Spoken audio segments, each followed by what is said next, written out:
back with another video. And today I'm gonna be discussing 100 reasons that a Pisces is their own worst enemy. The truth that nobody talks about. Now, one thing is people think a Pisces biggest enemy is betrayal. And that sometimes it can be, but sometimes it isn't. See, sometimes the hardest battle happens inside a Pisces' own mind. I'm gonna break it down for y'all with these 100 reasons, okay? Because a lot of times people say that a Pisces can become trapped in their own thoughts. See, but I'm gonna tell you what you could do about it. Now, ask yourself, is a Pisces really their own enemy? Now, one thing is for us Pisces, I'm gonna tell you a few facts concerning it is because of the overthinking. Now, all of us Pisces are guilty of it. And if you are not, then you are rare. See, but it's the way that a Pisces process their emotions and feelings and that emotional processing, and then most importantly, setting the boundaries, the intuition and self-growth. So all of these factors make it difficult for Pisces. See, because you got to know when to pull away from a situation, when to use the intuition. You could look at all of these as tools. So it's like if you have a problem, which one are you going to reach for? See, which one are you going to ignore? And then if you mess this up, then you got patterns. See, then you got problems, then you got bad habits. And these patterns, if not resolved, they turn into bad habits, and then you keep experiencing the same problems. Now, why does Pisces overthink everything? Because a lot of times you have this strong imagination.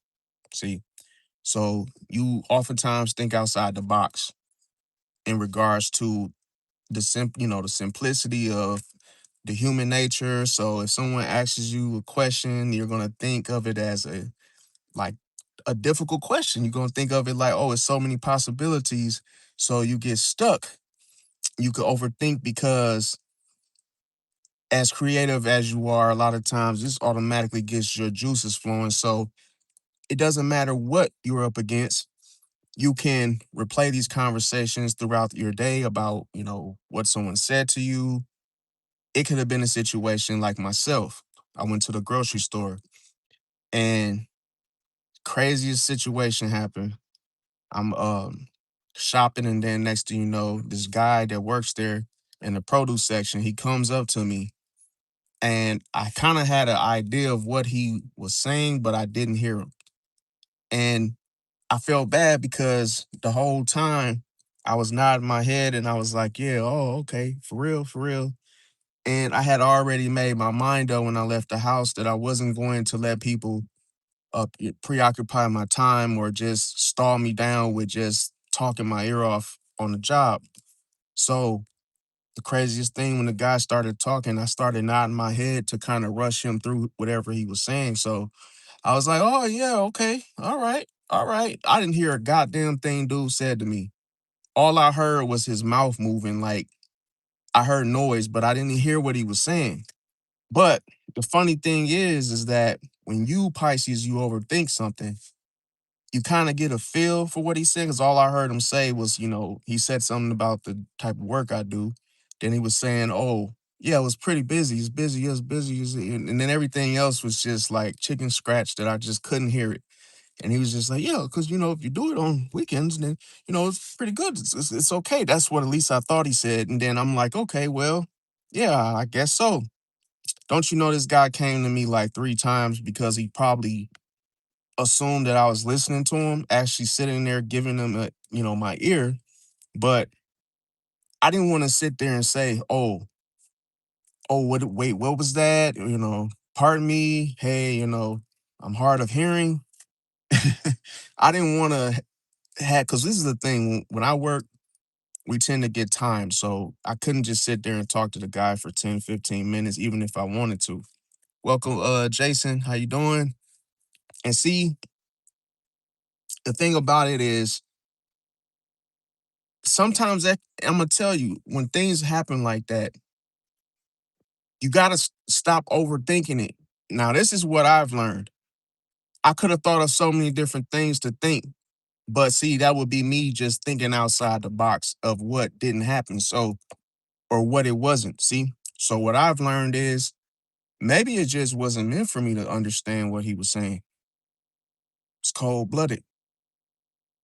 Cause you gotta understand, if it's something, why is everybody coming outside now? This this is I don't even, I'm not gonna let none of this shit not gonna let none of these outside interferences mess up my whole video, okay? So it just was quiet like for an hour. Now the shenanigans has entered the arena with the flickering lights as well. So I hope this doesn't mess up my whole. If anything comes to it, I'll have to edit. To matter of fact, two ways to handle this. So I don't get no copyright strikes and nothing like that on this radio. But that lets you hear when you're off to a great start, the archons, they just come out of the woodworks, bro. Like this dude just pulls up with the remote control handheld freaking car, and it's nighttime. And he has his radio just blasting. And I'm like, are you freaking, this is nuts. I can literally show you guys. You think I'm, man, listen, bro. So these people, it's these two people behind there. Now they want to hide behind this pillar. But they just decided to, visit me, I guess. And I'm putting them on camera and I don't give a fuck because, like I say, as soon as she looks at the camera, then I'll take it off. But yeah, that's the thing they got, remote control car thingy. Like, what do you, how do you come out of nowhere? You come out of nowhere. Like, who? And as you guys can see, I'm going to show you. Look over here. I'm going to show you. Nothing. Nobody's over there. Well, that's actually the same side. But this side, look, nobody, nothing. This is why I come to this lot because it's quiet. But obviously, the Archons, the Decepticons, they come out of nowhere. Oh, it's like, think of, remember that I told you guys a story when I threw the food out the window, then the birds just came out of nowhere as if it was predestined for me to feed them. And then this happens when I'm literally got to, talking with you guys, and then boom, somebody decides to join the show, I guess, right? So this is the situation. Now I understand that, you what I would say is that reptilians facts. But here's the thing, like, it's better for you to not ignore things. I've learned this the hard way. It's always good for you to look at the distraction for what it is, only because of awareness. See? Now, why did this hour, these people decided to come out? God knows. Now I understand there's a post office right here, but who waits to 10:30 without a vehicle to just just walk up with remote control car and a radio? It to me is weird. It's weird. I know, Jason is all right, I know, but it's the thing about it is, if you guys aren't aware of energy, this is how it works. See, now another thing is that, see, when you overthink things, you get ahead of yourself. See, so you start to fuel your imagination because you're already creative. You start to create things around the conversations that you experience throughout the day. So when we say things like, "Oh, it's what's not being said," those are the moments. Now, the problem with this is that you start to, it's hot in here now, you guys, but not, one thing is you start to imagine things.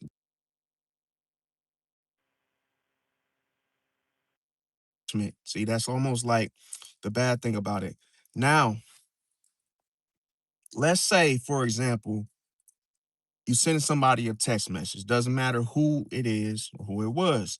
Then 2 hours go by with no reply.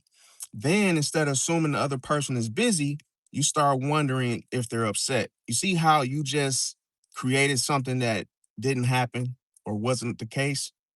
So now you start to react to the thing you created. You start assuming that, oh, the person's upset. This is why they haven't replied to my text. But the one thing that you did not think about was, oh, they're busy.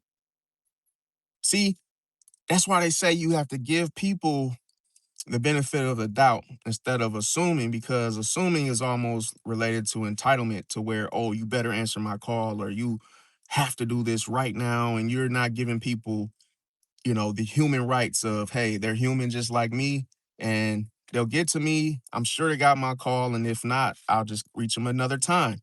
See, you always got to be quick to just let something just breeze by because, bro, it's not worth all the extra overthinking. Appreciate that. Let me see, Captain. Wait, is it Cap Melvin? I gotta get some new glasses, you guys, because I swear some of the words, it's like I'm not trying to butcher names or just, misread anything. But yeah, definitely. Okay, so another thing is okay, moving along.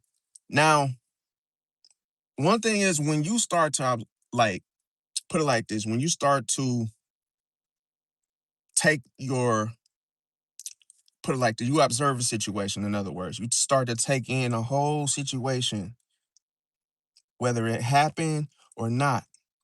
But you start to observe the situation. I'm gonna tell you what happens because our minds, they naturally start to fill in the gaps, the void, the missing information.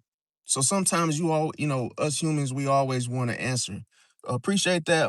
The happy poop, Misty. Welcome. How you doing? And see, sometimes the situation in regards to our minds, sometimes the stories are accurate and sometimes they're not. What's going on? How you doing? Everyone else as well. How y'all doing? And see, glad y'all come out. And see, the only reason I say to be careful with this overthinking is because it triggers stress. Okay, it creates stress when you are when you're sitting somewhere and you're trying to figure out something, and then instead of just saying, okay, well, I'll just let this situation, pan itself out, work itself out. You try to have an answer for it right now, right then and there. But then you start to feel stressed over a problem that turns out that it never existed in the first place. See? So that's the reason why you shouldn't overthink things. And I would say when you're in school, what makes this even worse is because when you deal with problem solving or any type of situation that requires an answer, it's easy for your mind to become conditioned to it, to where you feel like you always have to have an answer for everything when you don't. See, now, why does the Pisces struggle to let things go is another one. So sometimes people hold on to emotional experiences because they want to understand them completely. See, some people feel like they can only understand a situation because with an answer. They feel like, oh, because I have an answer to something, now I understand it, but that's not the case. Sometimes you can understand a person or situation with no answers. See, it's like you don't need to you don't need closure. Closure is not always good because you could be told the wrong information and believe that person or accept it and then find out later they were not telling you the truth. So it's little things that happen like that. Now, when you start to observe this for yourself, you realize that reflecting is better than overthinking, because when you reflect, now you're going from within. So then you start to realize that that how things are, how things are realistically. So it keeps you from getting stuck in your thoughts. Because sometimes your thoughts, they loop, they create patterns, they create bad habits, they can create good habits, but it keeps you from moving forward. See? Because once you get stuck in your thoughts, it just keeps going. It keeps going to where you won't be able to figure out whatever it is that's on, on your mind. Now, why is this? Because the past, it continues to influence the present. See, that's why you're never supposed to think about yesterday. See, because if you do, it can influence the present. See, you'll never want to. It's kind of like thinking about what you just ate. It's like, who cares? It's gone, and that's all that that's all that matters. So you don't overthink. You don't think past it. It's like, okay, it's done. That's why would you rehash something that already passed? The day went by, whatever was said was already said, whatever was done was already done. Leave it there. Okay. Let me see. No, Gyro Brown. I mean, no, I ain't got nothing, Brody. Let me see. John said he loved Taco Bell, but the bathroom looked like a mud bomb went off. Yeah, I can't do. I'm banned. I banned myself from Taco Bell. Actually, no more Taco Bell. Cause I feel like, bro, the Taco Bell is too. It's not even it. You know, with the name, they should change the name. Take the Taco Bell shit, just change it to Shards, Shards Pool. Call it Shards Pool with Pool. Shards Pool, because bro, what would you like, sir? Oh yeah, I would like the number one with the shard XL. Because look, man, that type of food, it like literally it catches you off guard. Do not order Taco Bell at work. Hell no. If you gotta take a train, if you gotta take a bus, if you gotta ride a bike, you gotta ride a motorcycle. It doesn't even matter what you're traveling with. If you eat that Taco Bell, bro, you better have a damn garbage bag, wipes, air freshener, and you better know how to do some squats just in case. I'm gonna tell you the most embarrassing moment of my life. I'm talking about I was in a situation I almost shit my freaking self, bro, from Taco Bell, bro.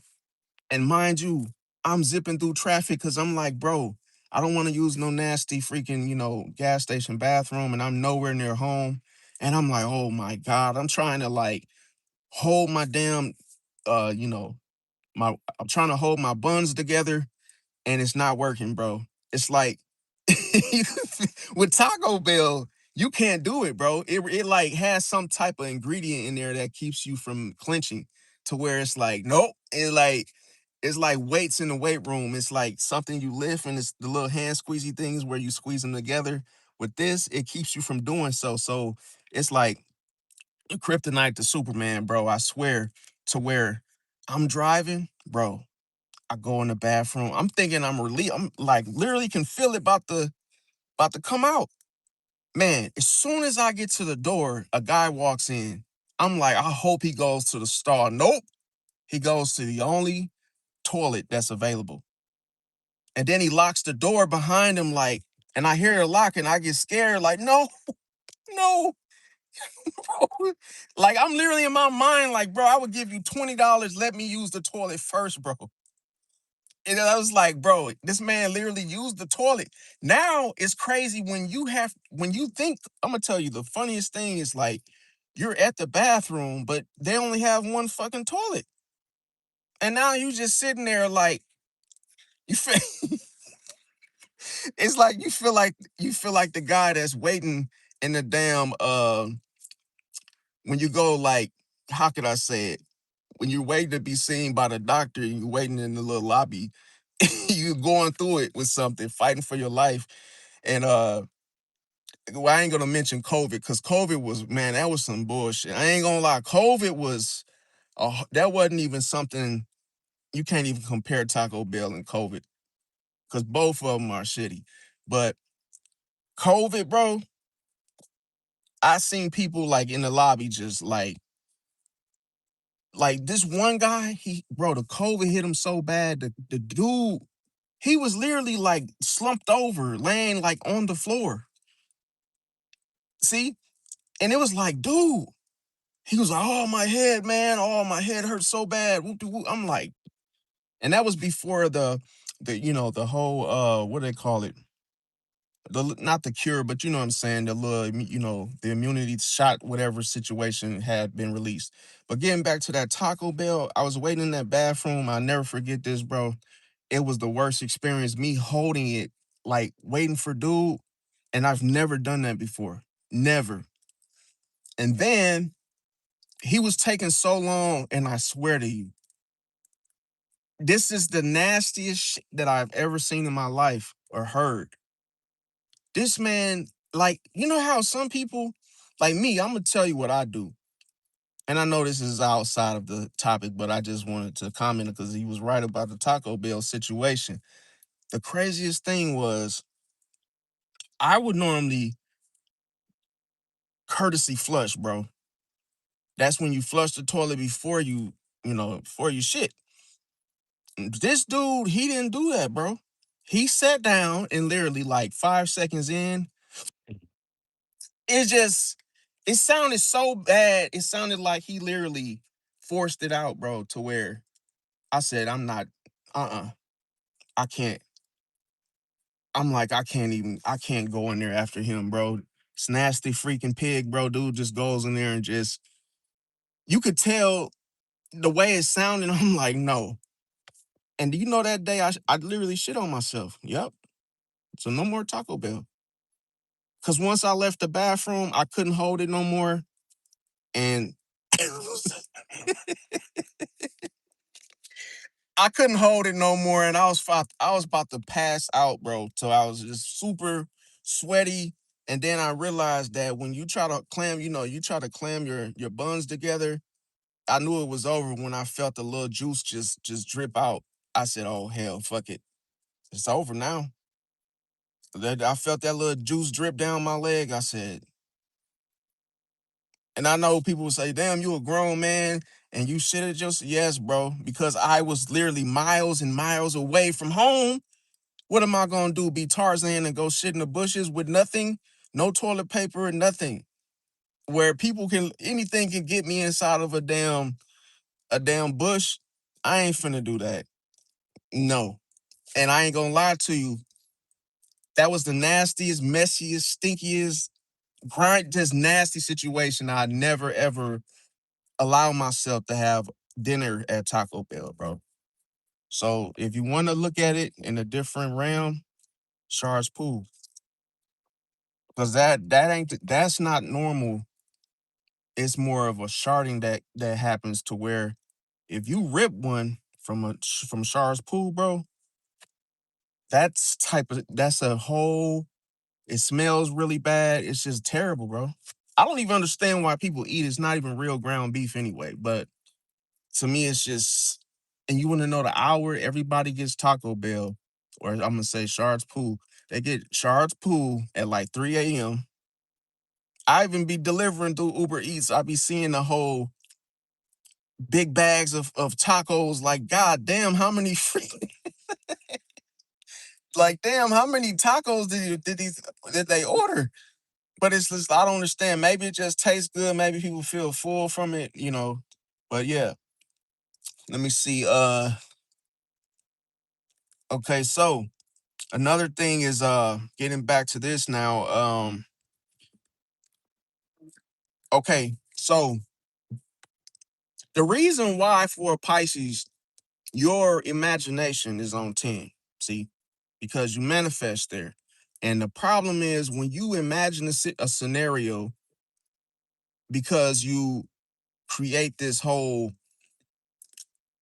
explanation before you get the facts, then what tends to happen is you start to react to it to where you're reacting to the very thing you imagine. See, you react to the very thing you created in your mind instead of the actual situation. The problem is that why do people do this? Because what you created sounds right. See, it sounds like that. It's like you feel like it's factual because, oh, you discover something. And this is a big no-no because Pisces does this all the time. Where, and don't lie, Pisces. I know y'all don't lie now.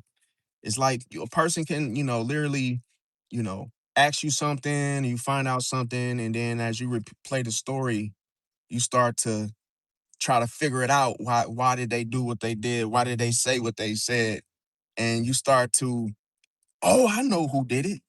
I know it's the two guys that it was the two guys in the corner where you didn't even see two guys. You're just trying to make something sound okay, like it happened because you're like, yo, something's missing and you can't figure it out. So you start to, try and figure it out, but you start imagining things as you go on. Now, the craziest thing, I have a Sagittarius grandmother, and she did this, and she would, she had someone taking uh her bread and her cookies, right? So she started saying that the squirrels from outside were getting in to the house and stealing her cookies. And I'm looking at my grandma like, yo, since when his squirrels started stealing, became cookie thieves? It was just like, yo. And she was dead ass. She was dead, like she was serious, bro. Like, close the windows because the squirrels are taking my shit. Like they're taking my chocolate chip cookies. I just got them, and they're already gone. Now I thought she was being sarcastic and trying to say like one of us had been eating on them, and she just wanted us to fess up. No, she was dead ass. She really thought that the squirrels from outside were going through the window and taking the cookies right off the table. But let me tell you a secret.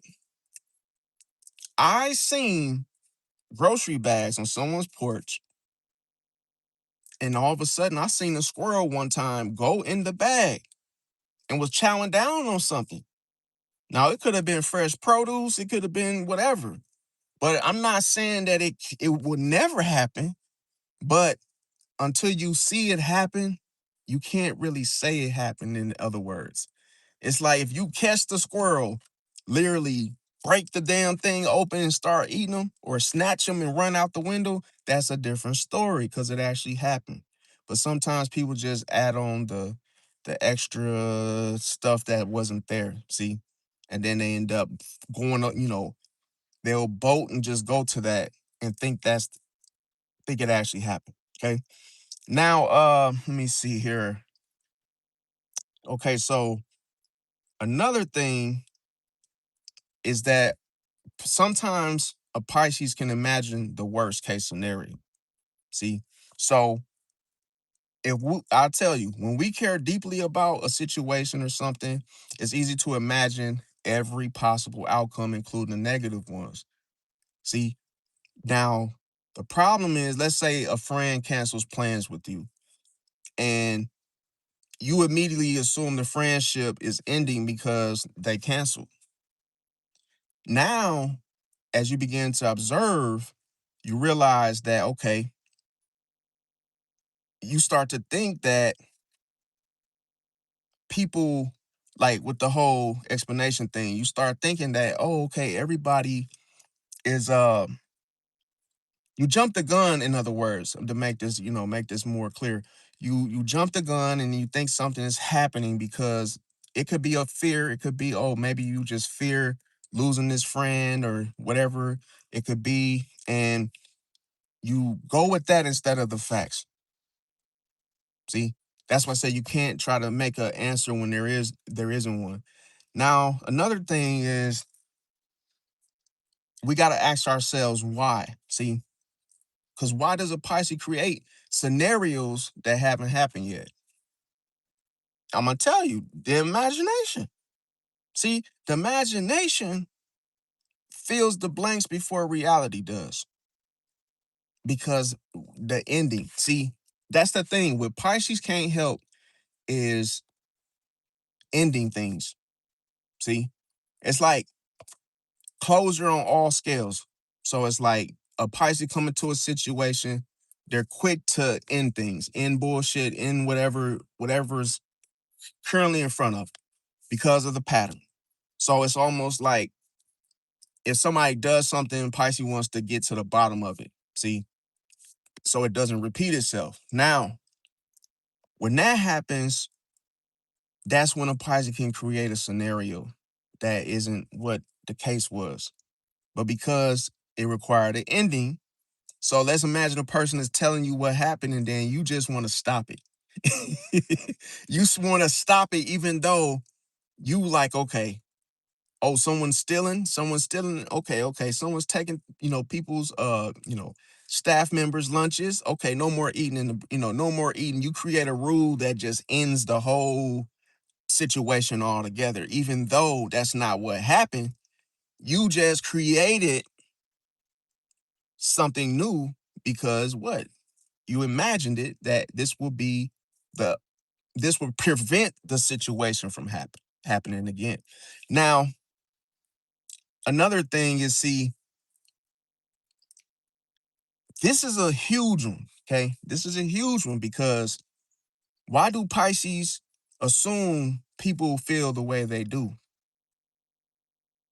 See how you can assume, bro, this will let you down so much in life, thinking everybody just like you because, oh, you got the type of heart to, do something for someone, help someone, and you realize that nobody is like that.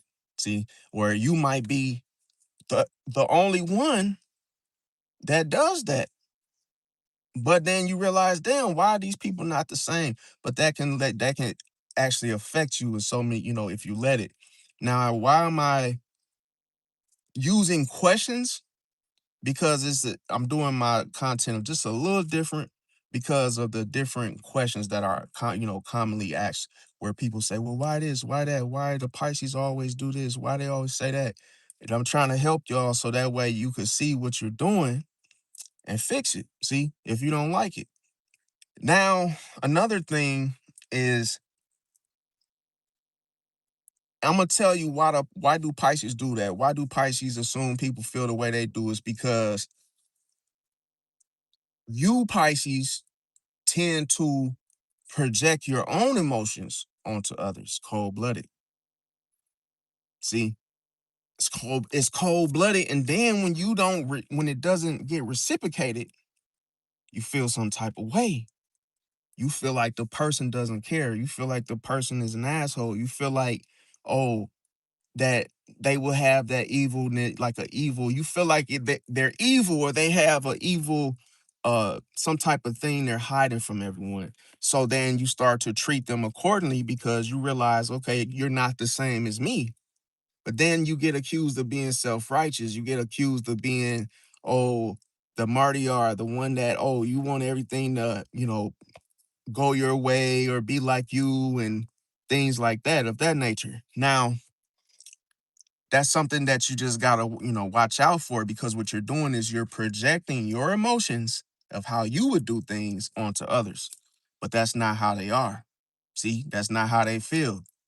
Now, another thing is for the next one I have is, why do Pisces struggle to trust compliments?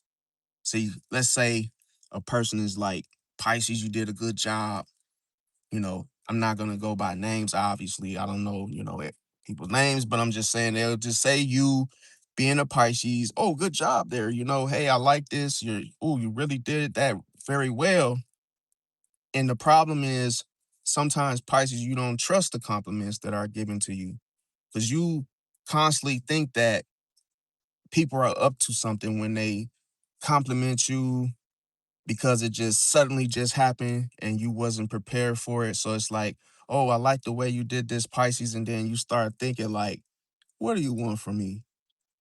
Oh, was that a subtle thing you were just doing? Or were you, and sometimes you could get ahead, Pisces, because you will start saying, oh, is that supposed to make me feel good? Or, oh, you trying to get something out of me? Why did you say that? And you could be, why? Why'd you do this? You could be, because you're overthinking the situation more than what just happened. Don't look at it as being, oh, something else, because Obviously, if it was something else, they would have said it. See, so don't invent something or create something that didn't happen. Because if you assume that, oh, they had an ulterior motive, now people are going to think you're crazy. And that's why some people give Pisces that crazy ass uh, name tag, because they're like, yo, he always thinks someone's coming for you. He always thinks someone is against them, or he always thinks people are trying to work against them, do something slick under the veil. And it's like, no, you're just see, you're what you're doing wrong is you're adding to something that's not there. See, until it happens, then you will know, okay, something's up, because they've done it before. Remember, they only got to do it one time for you to realize it, because if they do it again, it's a pattern. See?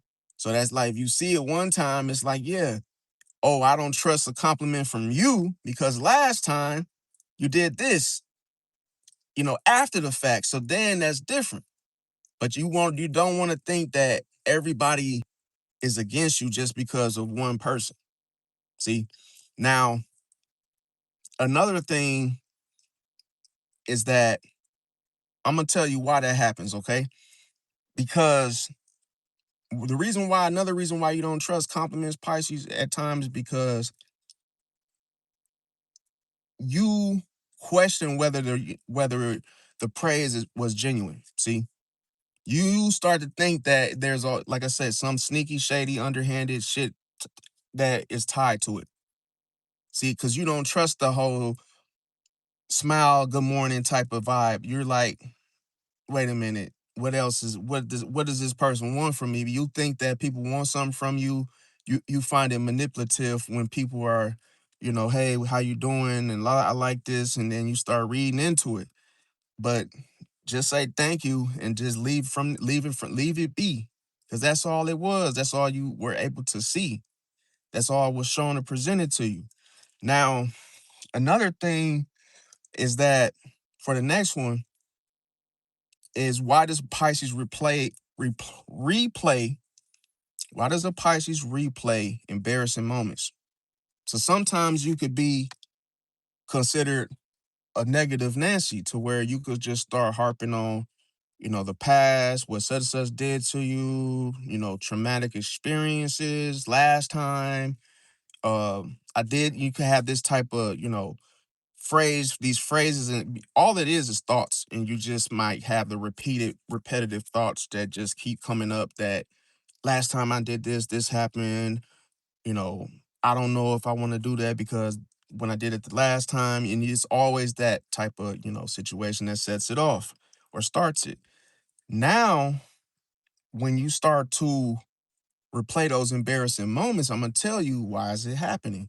Because you're trying to understand what happened and learn from it.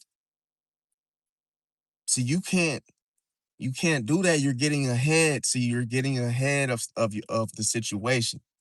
You already think there's a problem to begin with. So then you instantly jump from that to, oh, what has to be done about it as a final verdict. It's like, well, there is no verdict because nothing happened the way you thought it was. See, the way you envisioned it, that's not how it went down. Now, another thing is, for the next one, you guys, I have is, why does Pisces expect disappointment? See, when you are let down, when you were very, expecting, or let's say you expected a situation to go in the best way possible, and then you were let down. In those moments, you start to realize, damn, when I was real excited, I got let down. Or you might feel like people have always done this to you, so you could just have this permanent type of way of thinking, to where, oh, people oftentimes, oh, let's see how this go. You might just go into a situation being pessimistic, to where you just thinking negative, like something's gonna jump off. And that happens because of your past experiences. We could also revert to this as, oh, the past lives. because of what happened when you were 20 or what happened when you used to work at this job. And it's like you're going so far back as if you're reliving those past moments. See, so those past experiences can shape future expectations. So it's like, damn, you start going in the past, manifesting things and outcomes that haven't happened but happened in the past. And you relive those moments as if you're expecting it to happen again. See? So you end up doing it to yourself. That's why this is what this whole live is about. You being your worst enemy, not the betrayal. See, you being you being your own worst enemy is worse than the betrayal. See? Because that when I'm gonna tell you, when you experience a betrayal, you don't really put it like this, you're unfazed. But then if you betray yourself and you work against yourself, you don't have nothing for that. See, it's like you can't get out of it. You feel stuck. You might just even do it even more if you don't heal from it. Now, the next one I have is that why why do Pisces fear being misunderstood? See, you could get with a person and feel like this. You might think, oh, you might get in a relationship, friendship with someone, then you might feel like, damn, you can't really express yourself like you would because, oh, they won't get me or they won't understand. Now, we all know as Pisceans, the inner the inner world is hard to explain. See, a Pisces can't tell you, or I would say this, they can tell you, but it's a very vulnerable state of mind that requires the Pisces to, go into where it doesn't feel comfortable enough to explain things because your inner world is so freaking like complex that you don't you feel like that right there that's your core. That's your Pisces core to where how you're built, how you're wired, how you respond to things. You don't want that information out. It's too much power in that alone. But I will say when a Pisces has their reasons why they do things from when they won't do things, this is what I'm speaking on. Because when you feel misunderstood, that goes from you expressing yourself. That goes from you, telling someone your likes, your dislikes, the unfortunates, the fortunate moments. And it's like, if you run it past a person, will they understand you or will they judge you? So it's like, with this type of situation, it will end up making you silent. See, now, that's if you don't know how to manage it well. But here's the reason why it happens.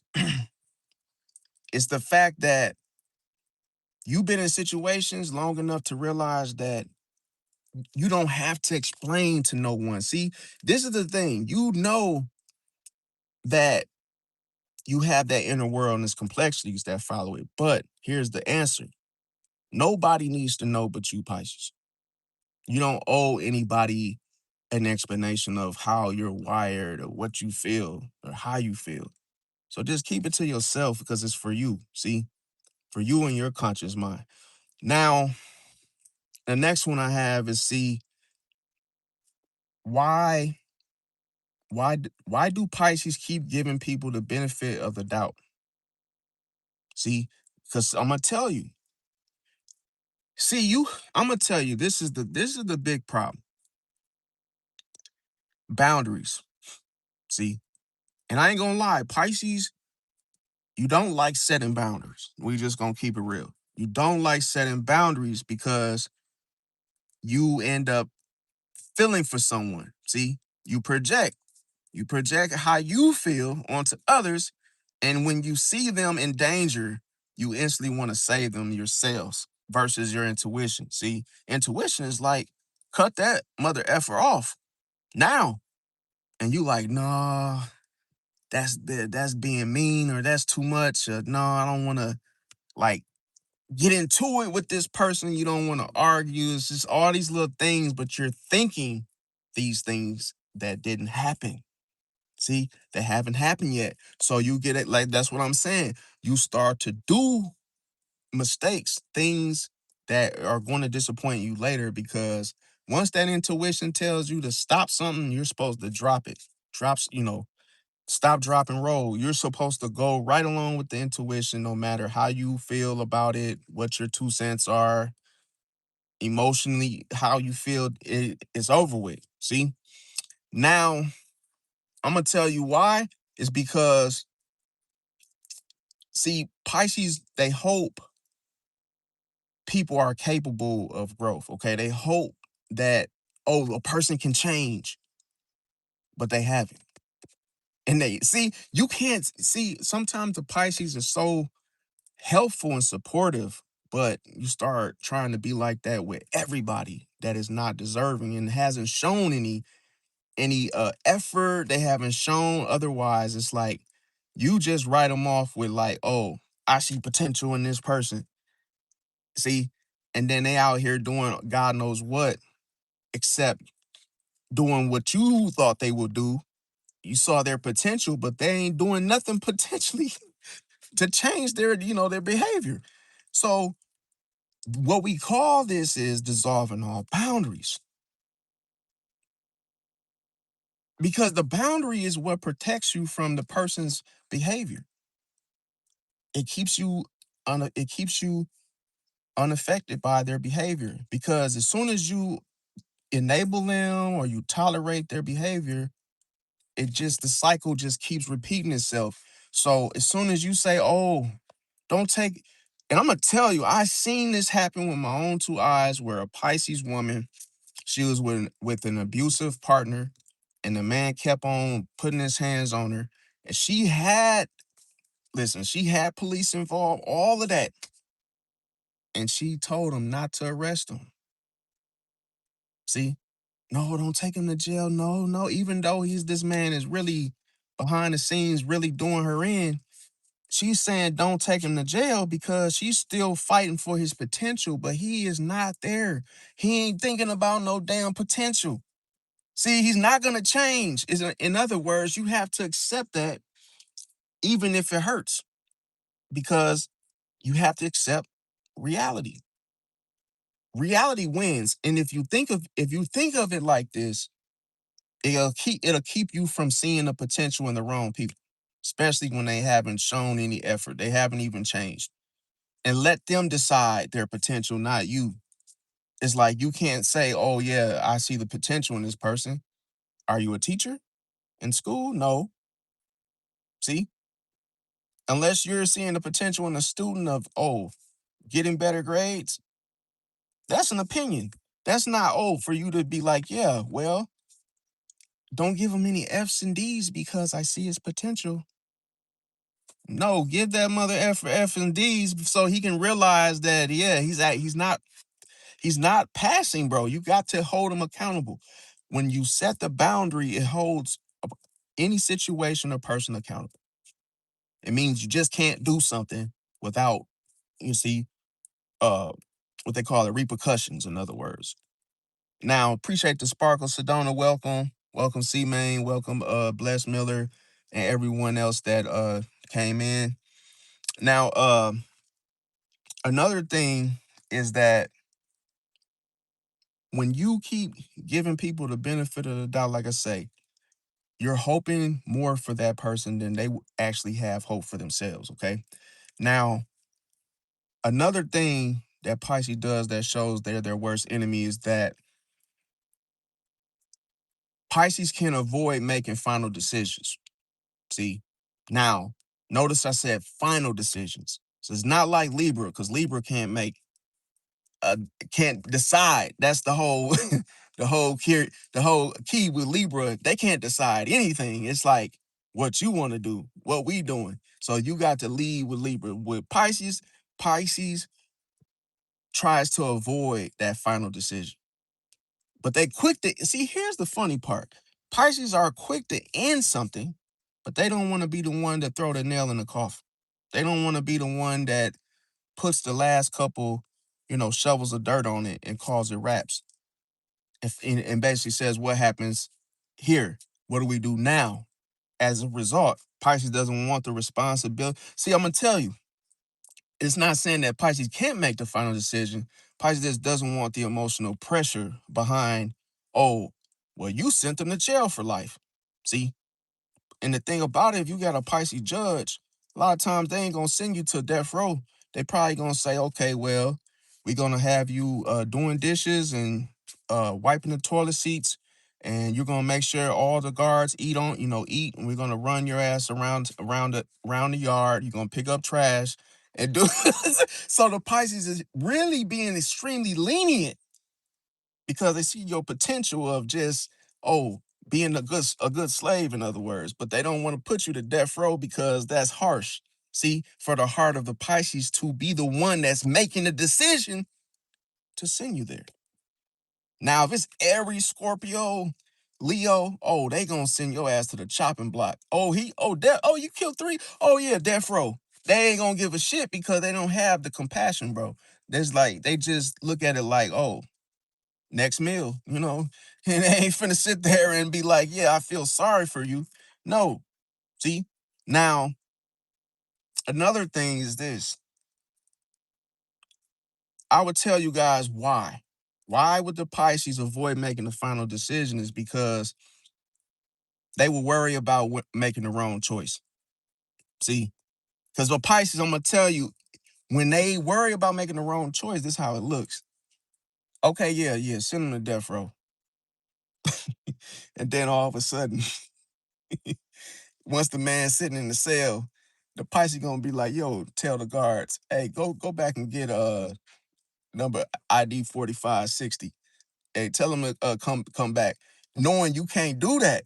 The Pisces be like, yo, nah. Matter of fact, just send us that to the such and such. We ain't doing the death row. But that's why Pisces don't want to be in the situation making that final decision. Cause you can't rush Pisces. Listen, you can't rush a Pisces to do this. You have to give them time, ample time to make a final decision, not just, oh, well, it's up to you. And what we doing right now is like, nah, you gotta give a Pisces time, fam. You can't they ain't finna answer something as serious. It don't have to be a sentencing, but they don't want to be, rushed to make a decision in a situation like that. Now, another thing is this is a big one for Pisces is that why do Pisces blame themselves first? It's like when it's somebody else's fault. Why do Pisces take on all the situation that happened and oh what happened, who did what? It's like, oh, just say I did it. I just take it for the team, right? No diddy. Now, the problem here is that going back to the inner world of Pisces is already very chaotic. It's the inner world is it's the conflict. See, so one thing that people don't know about Pisces core, and I'll do a video about this later, is that there's a storm going on in the inside of Pisces. So a Pisces can give you all the kindness and all the compassion, like in the world, but they can also give you all the chaos and all the drama and all the just give you the freaking like all the smoke in the world. See, to where that duality in Pisces is brewing. It's conflicting. So that's why Pisces can't tell you straight. Doesn't want to make a final decision because they can say one thing and then feel another. See, they can feel something and then say something else. But they could do both at the same time where a Pisces might save you from something and then still push you off a cliff because, oh, yeah, I feel you on this thing, but then you did this. So that's like a kid doing something like messing up in school. A Pisces parent is like, okay, I ain't gonna put you on punishment, but didn't I tell your mother ass stop doing this? So they still get a whooping even though you ain't get grounded. That makes sense. So you kind of get confused, like, well, what was the Pisces mad about? They wasn't mad. They just disciplinary action for the shit you were doing in class. And it's like, they just gave you a lesser punishment. See, it's like you still got punished though, but that Pisces didn't lead you on to that it was gonna happen and caught you off guard, because a Pisces can literally do this even if they're calm because of the inner world. You don't get to see this, what you can't see. The inner world, the inner conflict is going on. Ain't got nothing to do with reality, fam. It's separate. So in a realistic look or image of a situation, Pisces can look perfectly calm, and no one will never know what that inner world is like because it's separate. Now, another thing is that I'm gonna tell you why. Why does a Pisces blame themselves first? Because they're looking inward before blaming others. So Pisces will take all accountability first. See, then whatever's left, oh, what they didn't do, they're gonna tell you about it. See, it's like, okay, I'm gonna own up to what I did and take accountability. But before I say, and you did this, I ain't got nothing to do with that. That's separate. See, that's why I say a Pisces would take accountability for what they did, but anything they didn't do, and you did it, oh, yeah, you're gonna get blamed for that. Because that's what's gonna come, but they just not gonna sit up there and try to blame you first, if that makes sense. Now, another thing is, see, why does a Pisces hide when they overwhelm? See, why they don't want to be seen by nobody? Because a Pisces can be overwhelmed and then they'll just go to bed.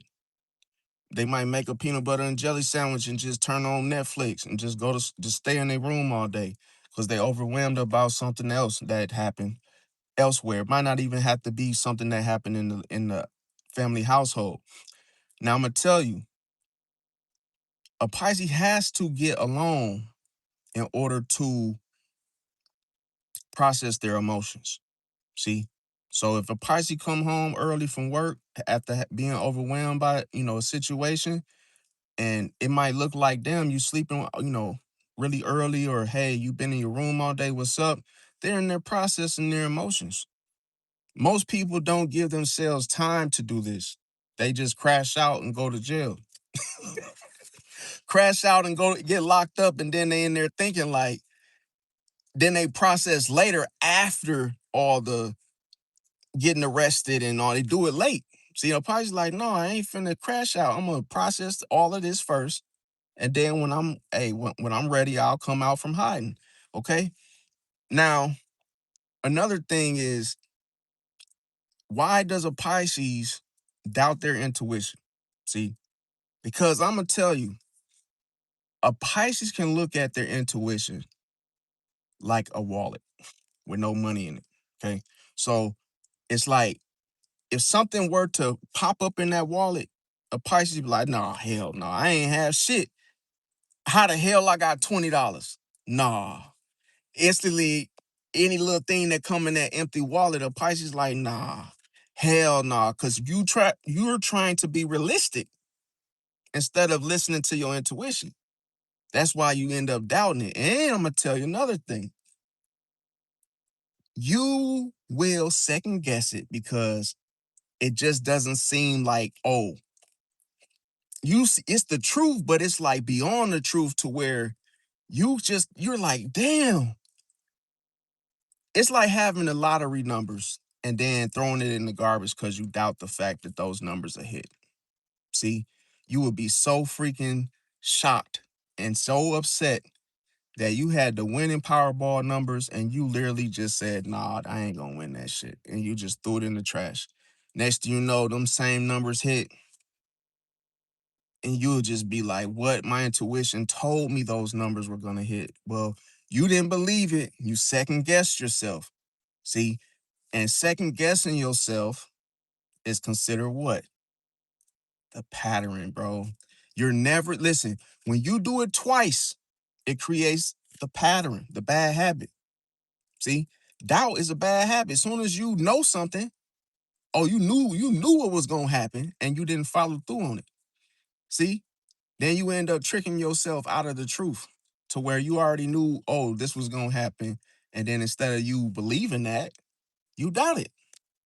Second, and doubt is all it is, simply is you second guessing yourself. See? So that's the reason why people doubt. That's why Pisces doubts their intuition. Now, why does Pisces think everyone deserves another chance? See? And I'm going to tell you, Pisces, you got to pay attention to reality. See, you got to be realistic because reality wins in any case or scenario here on Earth. Why am I saying that? Because people misuse compassion. See, it's like you could look at compassion and then X out everything else around it, even when there's caution. And what you tend to do, Pisces, is you value compassion over everything else when you're not supposed to. See, it depends on the situation because here, the reason why you give somebody another chance that doesn't deserve another chance is because you start to put the compassion over the caution. It's like you ever go into a situation and you're like, damn, I don't really know if I should give this person another chance. See, because of the caution. They did something already.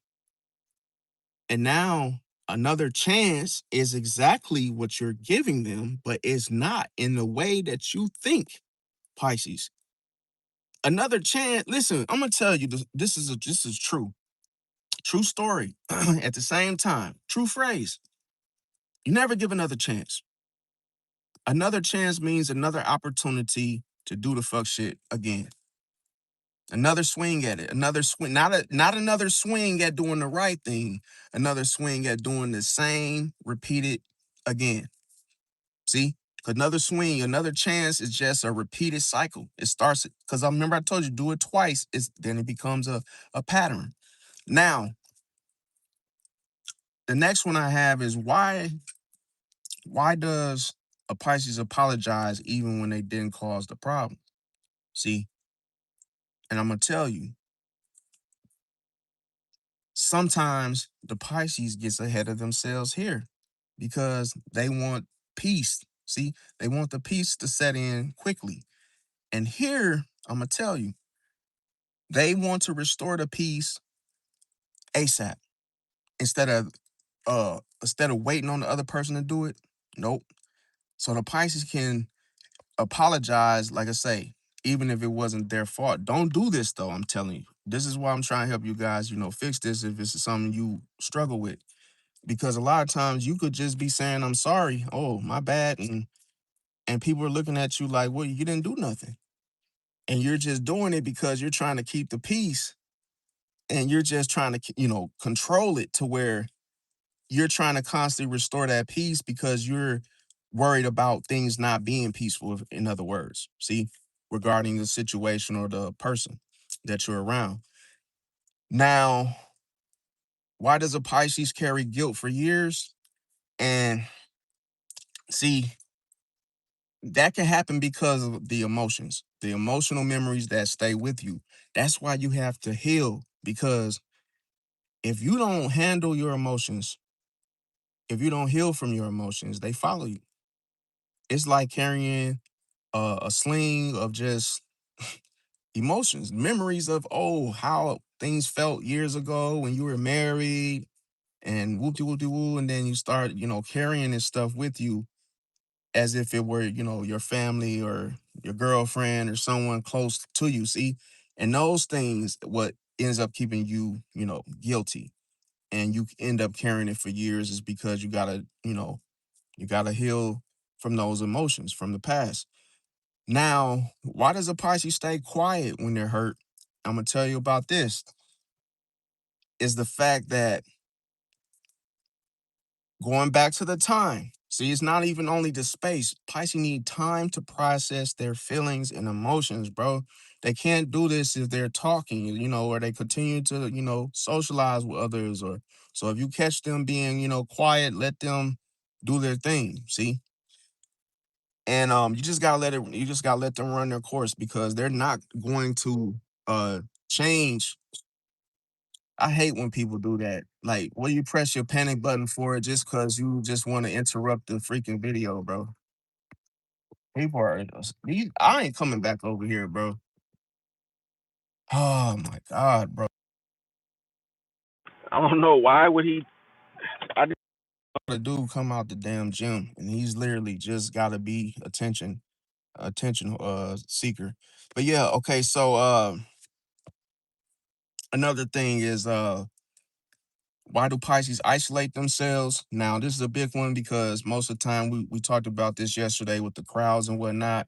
But think of a Starbucks where you could go and charge your phone and charge your laptop the same way with a Pisces. Okay. They oftentimes like to recharge through being, you know, through being through that solitude, ship or the solitude of just them being able to, be in a place where they can think straight, they can rejuvenate their energy because a lot of times in those quiet moments, a Pisces really can feel themselves and know, okay, they can um, get rid of all the negative thoughts they may have or anything that may have happened because they can actually think in that peaceful, quiet moment.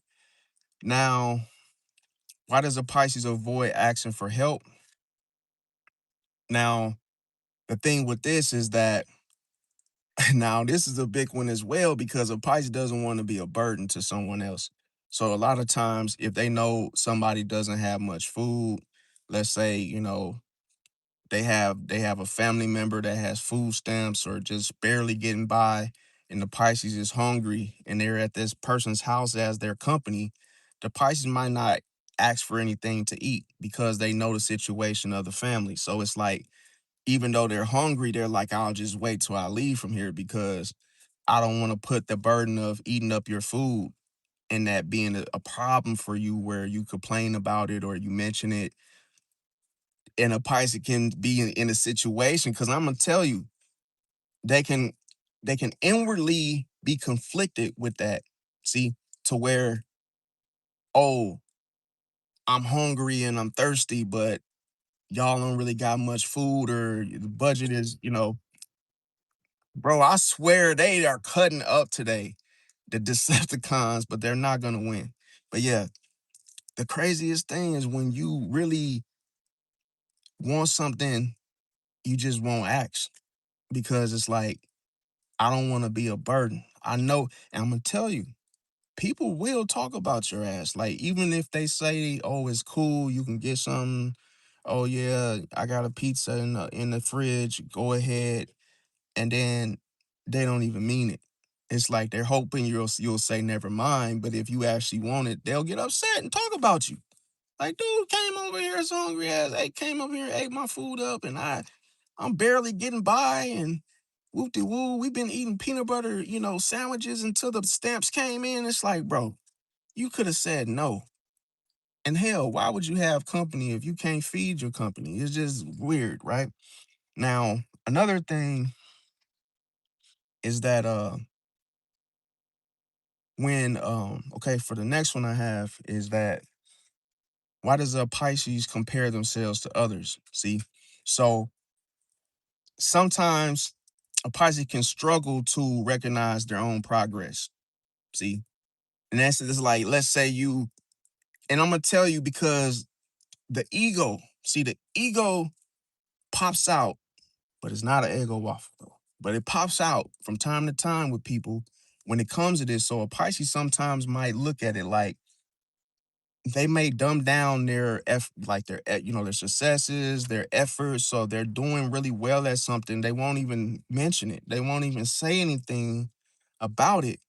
But then even as they compare themselves to someone else, they're kind of like taking the, oh, I'm all right. Oh, it's not that, it's not like that, or I'm not like Arnold Schwarzenegger, or I'm not this type of person. And it's like the Pisces really just struggling to recognize their own progress to where they want to be humble. They don't want to be like showboating about it, and they don't want to be, telling their business or telling, something about what they've been spending a lot of time on, if that makes sense. Especially they don't want to make the mistake of doing so with the wrong person. Now, another thing is that um For the next one I have is that why do Pisces feel responsible for fixing relationships? Okay. Because a lot of times Pisces just values harmony. They don't want to create a situation through their emotions of that, like I said, the emotional memories from a situation. So they're, quick to try to rebalance it. Now, the next one I have is why do a Pisces hesitate to celebrate their successes? That's going back to recognizing it first. So it could be a situation where a Pisces just struggles with worrying about it because they don't want to come off arrogant, see, about it. Now, another thing is for the next one I have is why do Pisces become emotionally attached quickly? And this could be a situation like, let's say you get with somebody, and if you like them, you're quick to, make something of it because you're like, okay, you really feeling the person, right? The problem is the time frame. See, and this could be a bad habit. This could be something that you probably really don't think too much about because you probably don't care about it as much as others. But it could be a short amount of time, but it's not realistic. See, remember reality wins, and you have to gauge the time frame, even if you don't want to. So when you start to become emotionally attached to someone or a situation quick, it's because you value that deep connection. That's what you want. So that's why I say a Pisces ultimately wants to merge with one. See, they want to merge with another person, especially to establish that deep connection. Now, the next one I have is why do a Pisces stay loyal after respect is gone? Okay, so the thing about it is that it could be related to confusion.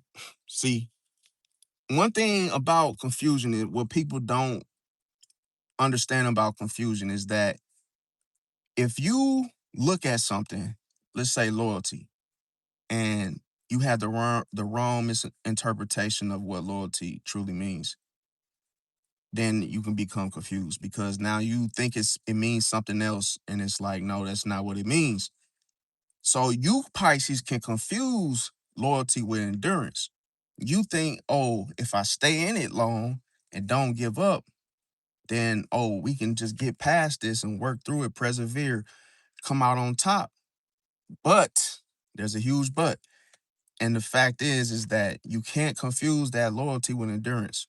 See? So that's why you may stay loyal after the respect is gone, the situation or relationship.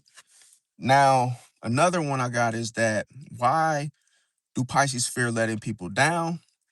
It's because you Pisces care about your actions. See, that goes back to the accountability. You care about your actions and how it affects others. So that could be the reason why you may have the fear of letting people down.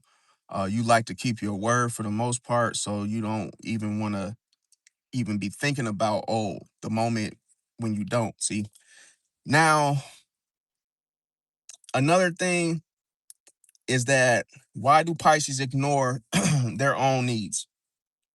So it could be some things that you want for yourself, and the problem is you may look out for others more than you look out for yourself. See, and it's because you may prioritize others. And you might do this often. It could be a situation where you may feel like, oh, I'll do for others first before myself because you don't want to be selfish or you feel like it's all self-centered to do, just do you. But that's not the case. So you don't want to feel like that because that can that could cause you like severe disappointment in the future. Now, the next one I have is that why why do Pisces chase closure? And here, when there's a painful experience, okay, and I'm gonna tell you the funny thing about it. That's the reason why the illusions are created as well. Because when you Pisces, when you experience pain, a lot of times you draw the illusion like, okay, well, everything's fine. I'm not hurt. Or you, even though you went through a bad breakup or something, you might feel, terribly just down to where you don't want that to be um sent out there to others for them to know or realize or see it. And you might just want to draw the illusion that, oh, everything's all good, even though you just broke up with Tyrone and it was a long, lengthy relationship. Sometimes you might come off like, oh, unbothered. But the problem is that the reason why you would rather draw the illusion than to just, flat out just let it be known is because you're trying to make sense of that painful experience. See? And that can get you in trouble. That can actually backfire. So that's why I always say, like, if you're going through a bad breakup, just accept it, process your emotions and whatever you got to do, but don't try to hide it. See? Don't try to, make it seem like it's not bothering you because you can't heal that way correctly if you understand what I mean. Okay, so the next one that I have is why do Pisces avoid change? And this happens because, once a Pisces is familiar with everything, it can feel emotionally safe for them to stay there, okay? Because when you have to change something, it can make you feel uncomfortable. See, it make you feel uncomfortable to what's not familiar.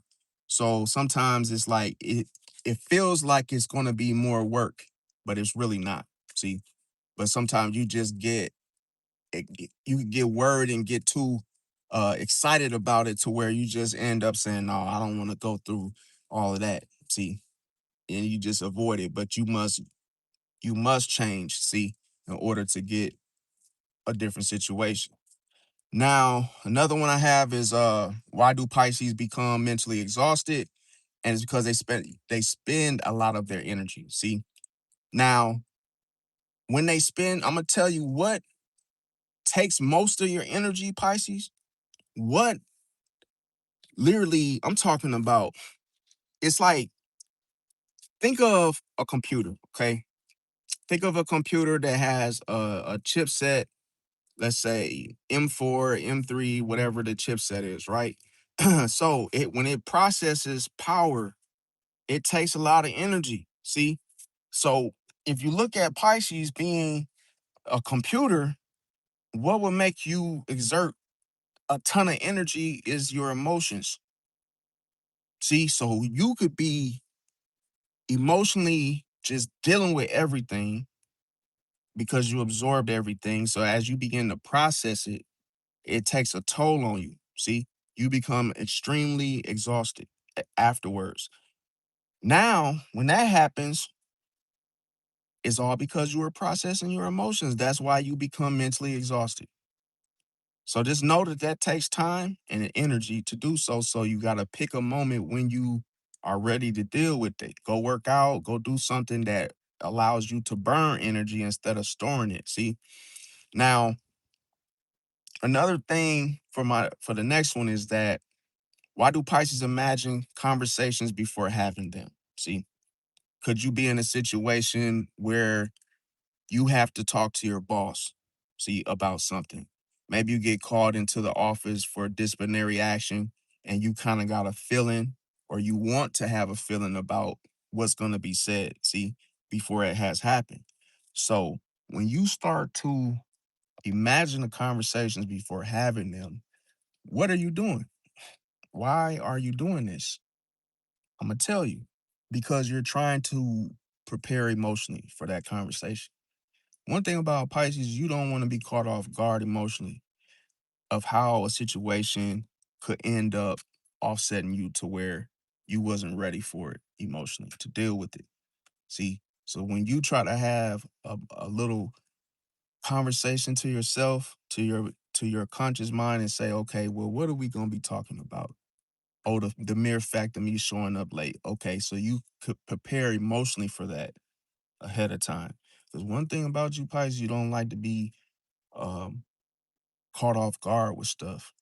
It's like if you're not ready emotionally to deal with it on the right at the moment that you're put on the spot to deal with it, you could end up shutting down or climbing out the back window. Because listen, if and I mean that literally, because if a Pisces is in a situation and they're not emotionally prepared to deal with it, they will escape.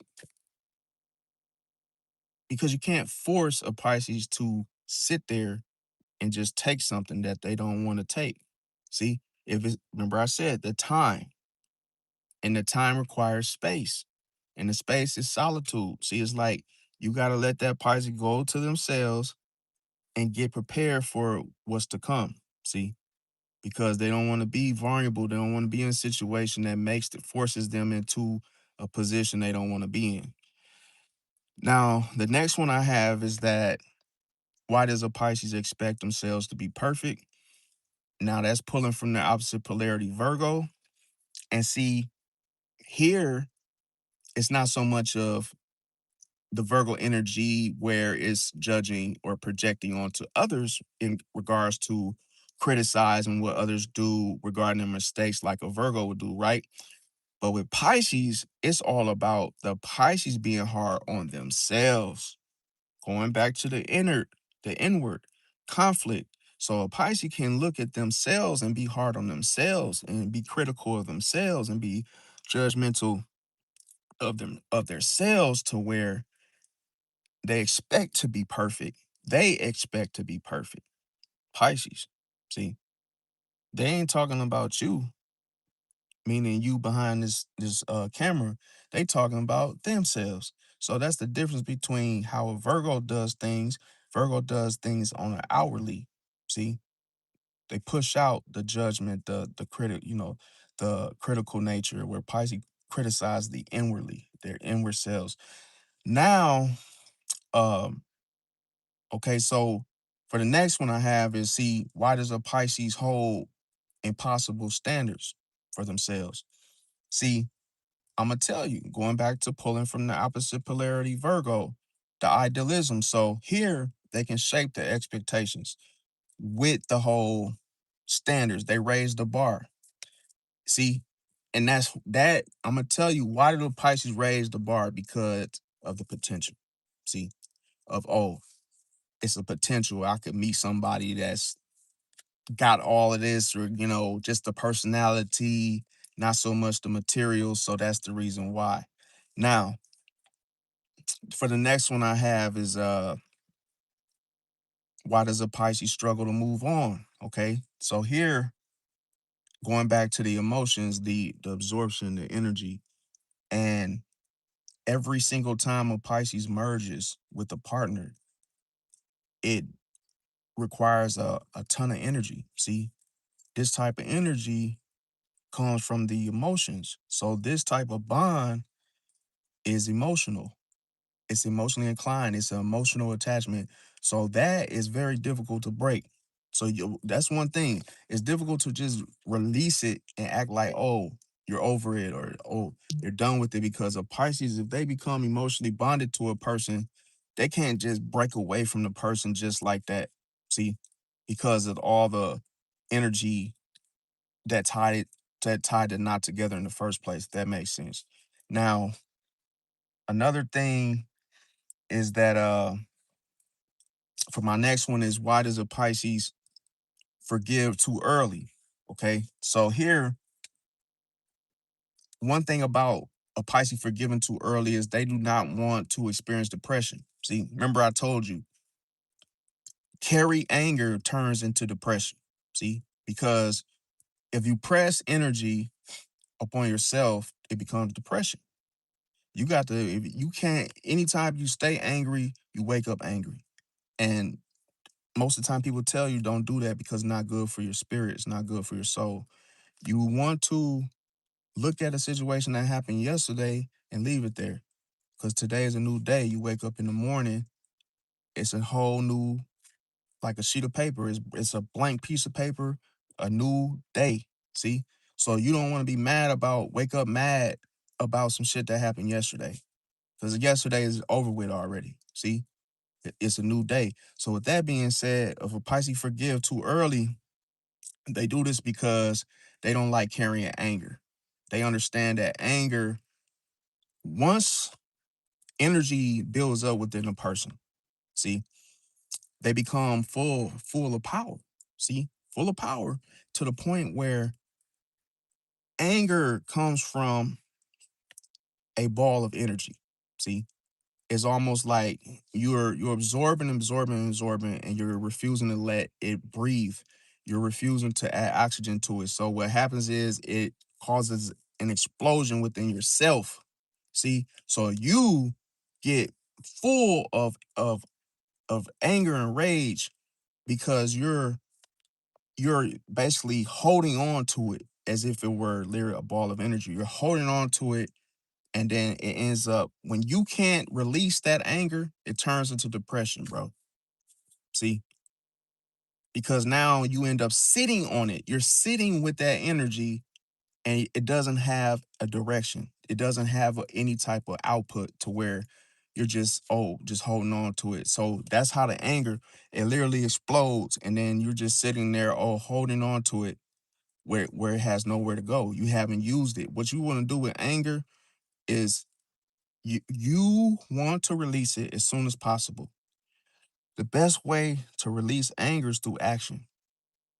When you get mad, go play basketball, go lift weights. You want to do something that requires you to add oxygen to it.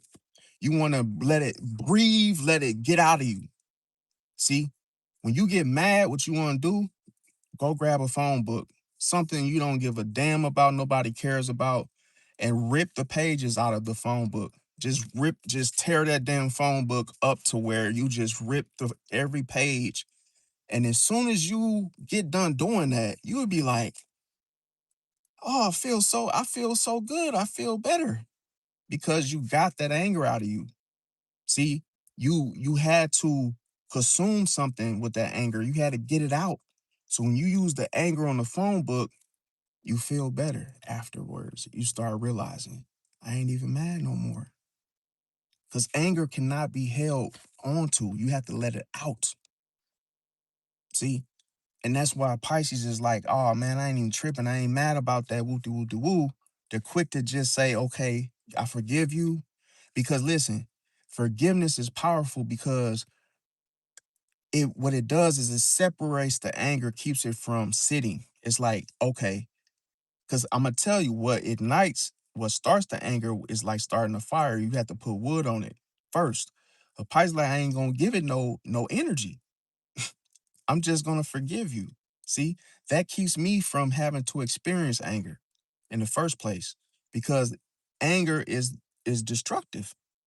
And if you can't get it out, it's you self-destruct from trying what? From being mad. So, you know, I do a video about that later, but that's just the little concept. Now, I'm gonna tell you, unforgiveness is bad. Unforgiveness means you're still mad, bro. I'm gonna tell you something. When you can't forgive someone, what you're really doing is you're saying that the person that you're still mad at has full control over your emotions. And you care about what they said more than what? More than how you feel. See, you give another person power over you when you stay mad at them for stuff they've done to you. When you say, I forgive you, it's like putting hot coals on a person. They don't expect you to forgive them for what they did, so they feel even 10 times worse because you forgave them. Now, forgiveness doesn't mean, another chance. No, it's a difference.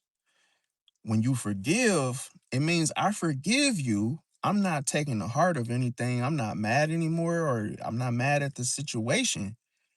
But it requires you to do one thing. You forgive and then you set the boundary so it doesn't happen again. You don't give them another chance. See? So some people think forgiveness means, another chance, and that's not what it means. Forgiveness just means, hey, I ain't messed up about what happened. I'm not gonna hold it against you, but you can't come to my house anymore. See, you have to set that boundary. The boundary is the permanent access being removed. See, to where, your key card, I turned it off. You no longer have access to come to my house because of what you did, but I forgive you. I'm not mad at you, but you cannot come back. That's the whole ending result. See, the consequence. So that's the difference. Now, the thing about it, okay, so the next one I have is, why do Pisces become drained around negativity? Because of the absorption. I just said this. The absorption, if you absorb that anger, that energy, and you sit on it, it turns to anger. See? Because of the absorption. The emotion behind it and its tone, that's how you know what frequency is going to operate in.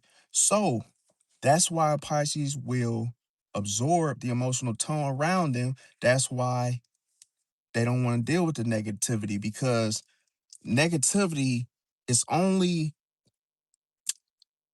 it's only dangerous when it sits with you. See, when you're sitting on it, because one thing with negativity, a person will relieve themselves and then they will sit down and be negative. They'll say negative things just because it feels like, oh, a time to vent instead of release. See, we want to just release it. You want to get it done and over with. Now, the next one I have is, why do Pisces ignore warning signs? Because of going back to the potential. See, sometimes the Pisces wants to change the ending. See, even as bad as they want to end the situation, they want to change how it ends. See, the problem is you can't do that because of reality. Reality is the caution that you must take caution. See, when something bad happens. So sometimes the Pisces ignores the warning signs because they hope that the situation will be better. They hope that something good will come out of this bad situation. But that's not realistically. See, that's not realistic. You have to look at every situation and decision as what? Realistic. See, reality wins. So it's not realistic for you to hope for something better to happen from a bad situation. You must take caution first.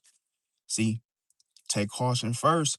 And then when you take caution, guess what comes with it? The boundary, bro. So sometimes I said, a Pisces, sometimes you can be the maker and the creator of dissolving all boundaries too much to where it affects you in the long run. Now, and why, what I mean by dissolving all boundaries, what I'm saying is that when you start to hope for people's potential, you basically take away the boundaries, because now that's how the person is able to hurt you. The same person you hope that will become great, or you hope that they will become something when they're currently not doing something with their life, then that same person ends up doing you in. See, that's why you got to take caution first, because the person, they're not going to take accountability for how they do you. They're going to say, oh, you shouldn't have trusted me. You knew I was a thief when you met me. Or you knew I was no good. You knew I was a cheater. You knew I did this, and you still wish me the best. You still stayed because you thought I'll change. And it's like, no. See, you can't make someone change. Now, the next one I have is, why do Pisces keep trying after everybody else quits? It's because one thing about a Pisces, going back to the perfectionism, where the Pisces, wants to uh they want to endure, they want to, stay in the situation, and they don't want to be like considered a quitter or whatnot. It's because Pisces has the persistence. Okay. So everything that ties with hope, going back to the persistence.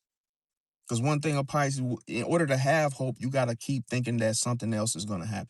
See, it's like, oh, if all bad has let loose in my life, I've seen something, literally burn to the ground, I'm still hoping for something better to come from this. So that's the situation. That persistence is tied to the hope. So that's why the Pisces keep trying after everybody else quits, in other words. Now, another one that I have is that, why do Pisces avoid saying how they really feel? Okay, so sometimes that goes into rejection. Now, here's the problem. Going back to inner world of the Pisces, and the mere fact that when they are conflicted with, see, you gotta understand with Pisces, they're constantly conflicted inwardly. That inner world, the Pisces core, nobody knows about, is conflict. Is they're always feeling a confliction, bro. See, there's always a chance. It's a if there's this iffiness because the two fish that are tied to the spiritual cord can't leave from one another.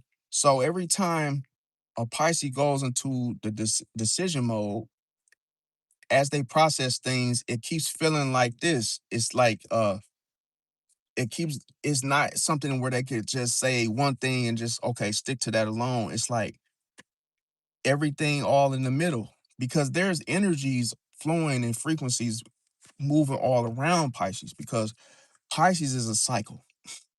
See, and people forget this. People do not talk about this enough. Pisces is a cycle. It's a repeated pattern that creates the illusion. See, most people see the illusion. They say, "Oh, damn, that's how people they easily confuse a Pisces for being one thing." See, and then something else happens to where, wait a minute, what do we have here? Or what is this? I never seen this before, or I never seen this Pisces do this before because of the pattern, bro. The pattern, the cycle, it can change to where all of a sudden, if it's going forwards, it can go backwards. It can go forward 2, 3 times and go backward 2, 3 times. That's why you never know what fish you're gonna get. See, life is like a pool of fish. You never know which one you're gonna get. You don't know how the other fish is gonna conduct themselves. You don't know how the Pisces can be the friendliest person Monday through Wednesday, Thursday, Friday, Saturday. They're just mean as fuck. To where what happened? See, the inner it's all tied to the inner world, the inner conflict. So these when you feel something is conflicted, it has a hard time to express itself. It has a hard time to speak. It has a hard time to think. It has a hard time to uh to basically navigate through this world because it stops first and it's like, okay, I gotta process everything. I gotta see what is really going on. See what I gotta see what I'm really dealing with because as you take on so much, when you absorb energy, that's what creates the flow. It creates the cycle. Now, the crazy thing is the Pisces is extremely afraid of that. Pisces is extremely afraid of the conflictions that they feel. See, because you could, I'm gonna tell you how you know this to be true. Let's say you invite a Pisces to go to Miami. Okay, let's just say it was a spring break situation, right? The Pisces probably really wanted to go, but at the same time, they didn't want to really go. Could you imagine how that feels to a Pisces? You really, really, really, really, really want to go, but at the same time, you really, really, really, really don't want to go. You see that you see that confliction that going on within Pisces, and then having to choose between the two. And guess what? A Pisces is like, I don't even want to choose. I'm hoping you'll just say, I'm taking too long. Just forget it. See, I'd rather you just choose for me because this is hard for me. I have so many reasons and things that I want to go for, but then I have so many reasons that I don't want to go for. So you know what a Pisces will do? They'll do both. Meaning they'll go, and then as soon as something jumps out at them, something moves funny, something smells funny, something throws them off, something makes, oh, they get a compliment. Oh, hey man, watch out. They any little thing that makes them feel some type of way, they're gonna leave. And call their Uber, they'll find a way out to escape the situation. See? So that's why I said a Pisces can do both. See, with Gemini duality is different.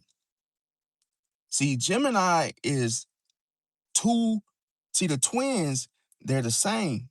See, the twins, They just do different things. They got different personalities, but they're just the same two twins, right?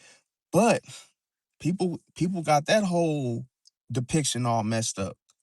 With Pisces, they can say something and then feel completely different. Meaning they can do something and then literally do something because they wanted to do it and then feel like, you know what, I don't want to do this no more. I'm finna leave. Or they acting funny. That's one of the most popular phrases with Pisces as they leave a situation.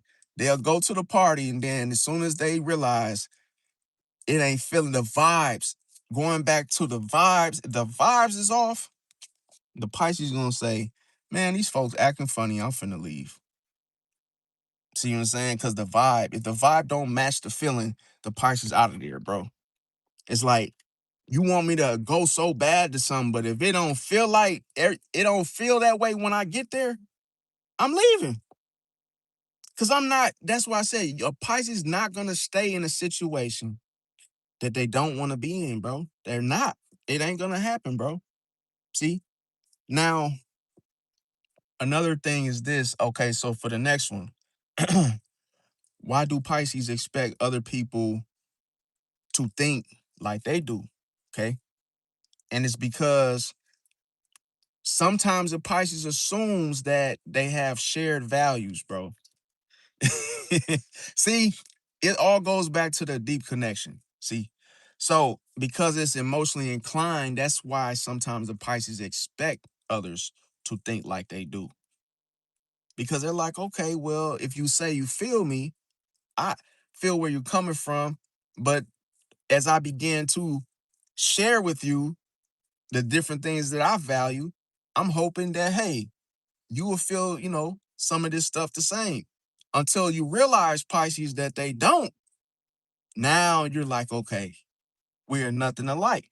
See, we ain't got much to talk about at that point. But Pisces is always quick to join, merge, uh, establish a connection, in other words. Now, another one I have is why do Pisces overanalyze small details? Okay, going back to the opposite polarity of pulling with a Virgo.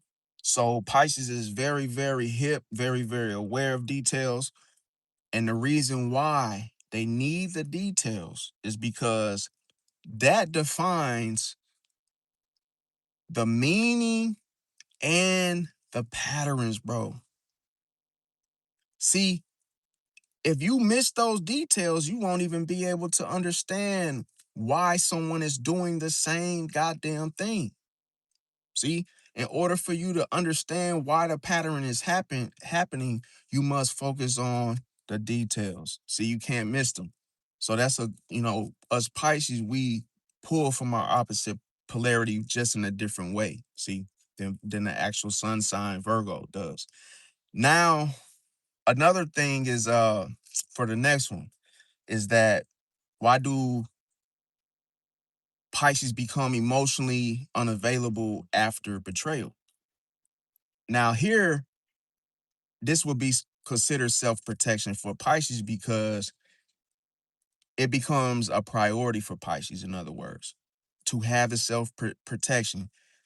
Now, the craziest thing behind this is that why is it so easy for a Pisces to leave a situation realistically after a betrayal? See, as if this is not their first rodeo. Why is it that the Pisces can remove their emotions and the emotional attachment, no matter if it was an emotional bond? It hit different when it's a betrayal, as if Pisces is used to it. It's cold blooded. See, it's what you can't see because remember, I said the Pisces is their worst enemy, not the betrayal. Pisces see, the expectation is the betrayal. Pisces is like, I knew you was gonna turn on me. I knew you was gonna do, I knew you this, I knew you didn't like me. I knew this, I knew this, I knew this. So it lets you know that they're prepared for it. They're used to it. They're used to people betraying them. This is never something new to them. See, that's why they can easily get over it. Isn't that powerful? A Pisces can get over a betrayal, but when they find out they are their worst enemy, that hurts them the most more than the betrayal does. It's cold-blooded. So Pisces, you gotta understand, the scariest thing for a Pisces is to see themselves in the mirror, right? So everything that the Pisces doesn't like about themselves, to have to look in the mirror is like, okay, why do you, is like they're really trying to reflect onto themselves. But here's the problem. The Pisces doesn't like to have anything wrong with them, bro. See, they have to face the reality that you got some work to do, buddy. You see what I'm saying? A Pisces is like, no, I don't want to have no damn work. Ain't no damn work. Because, like I said, it requires more energy. So the perfection, the Pisces would rather say to themselves, no, I ain't got no issues. But that's the thing. You have to know you do. Reality, I'm gonna tell you why are you, Pisces, your worst enemy? I'm gonna tell you why. Because you do not accept the reality, bro, of the situation that you are in, bro. See, if you keep on fighting against reality, guess who? Guess what? You're gonna constantly be at war with your own goddamn self. And guess what? This is a battle between your subconscious and the conscious mind, bro. Because you will literally try to live in your subconscious. And like I say, that will make you feel good. That will make you feel more protected. You will feel more safe emotionally. But the problem is when you have to deal with that reality that you yourself is your worst enemy, you don't like it, to where you want to think of yourself as being your best friend to yourself, if that makes sense. See? So you're like, damn, if I myself is my worst enemy, well, damn, I ain't got no friends. I can't even, I can't even trust myself. And that is the reality that Pisces must conquer, is that, yes, you could be in a war with your own goddamn self. Because if you put yourself first before your intuition, that's what we call you being at war with yourself, because it goes from the truth, which is reality, versus what the Pisces hopes for. And you could be, I'm gonna do a video about that. You could be at war with your own goddamn self because the intuition trying to save you from yourself. It's like, yo, don't do that. Why you giving Ray Ray another chance after he didn't put hands on you? What's wrong with you? And you like, no, Ray Ray's, Ray Ray's gonna change, and someday he's gonna be better, and I really hope for him that, for the best of him. And bro, and then Ray Ray end up doing you dirty again, cost you something that you worked so hard for, and you like, and guess who you blame? Do you blame yourself? Nope. You know who you blame? Your intuition, bro. See, when that turns, I'm gonna tell you, sometimes you can blame your intuition for things as they happen. Oh, you lost that relationship with the girl with the big booty, and you like, man, damn, I lost. You just get mad, and you like, now the intuition, you see, this is the thing, intuition. You cost me my damn shit, bro. You got me in this situation. Me listening to you. Now I'm single again. But your intuition is like, what you mad at me for? I'm helping you out. And then it come to pass. The person ends up revealing something. And the intuition's like, I told you. But you want to know the most craziest thing? Even if the I told you comes from the intuition, a Pisces is treating it like an empty wallet. It still won't believe the intuition, even if it was right, just because it didn't want to. That's why I said you can't make a Pisces do something they don't want to do. And that goes for the truth, reality. Because a Pisces really that ain't trying to see, you got to understand, like, a Pisces can be in a whole different realm mentally to where whatever happens physically, happens spiritually, a Pisces ain't even trying to hear it. See, they can literally look at life and they can really say things that are out of this world to where they'll give a person a chance that should never been given a chance. And everybody's watching like, yo, what the hell are you doing? And the Pisces, I'm gonna tell you, get a Pisces like that because listen, a Pisces can be the most rebellious person ever, bro. You could tell a Pisces don't do this and they'll do it anyway. Don't go here, they'll go anyway. Hey, don't hang with these people and then they hang with them. Don't eat this and then they'll eat it. I remember when I was younger, bro.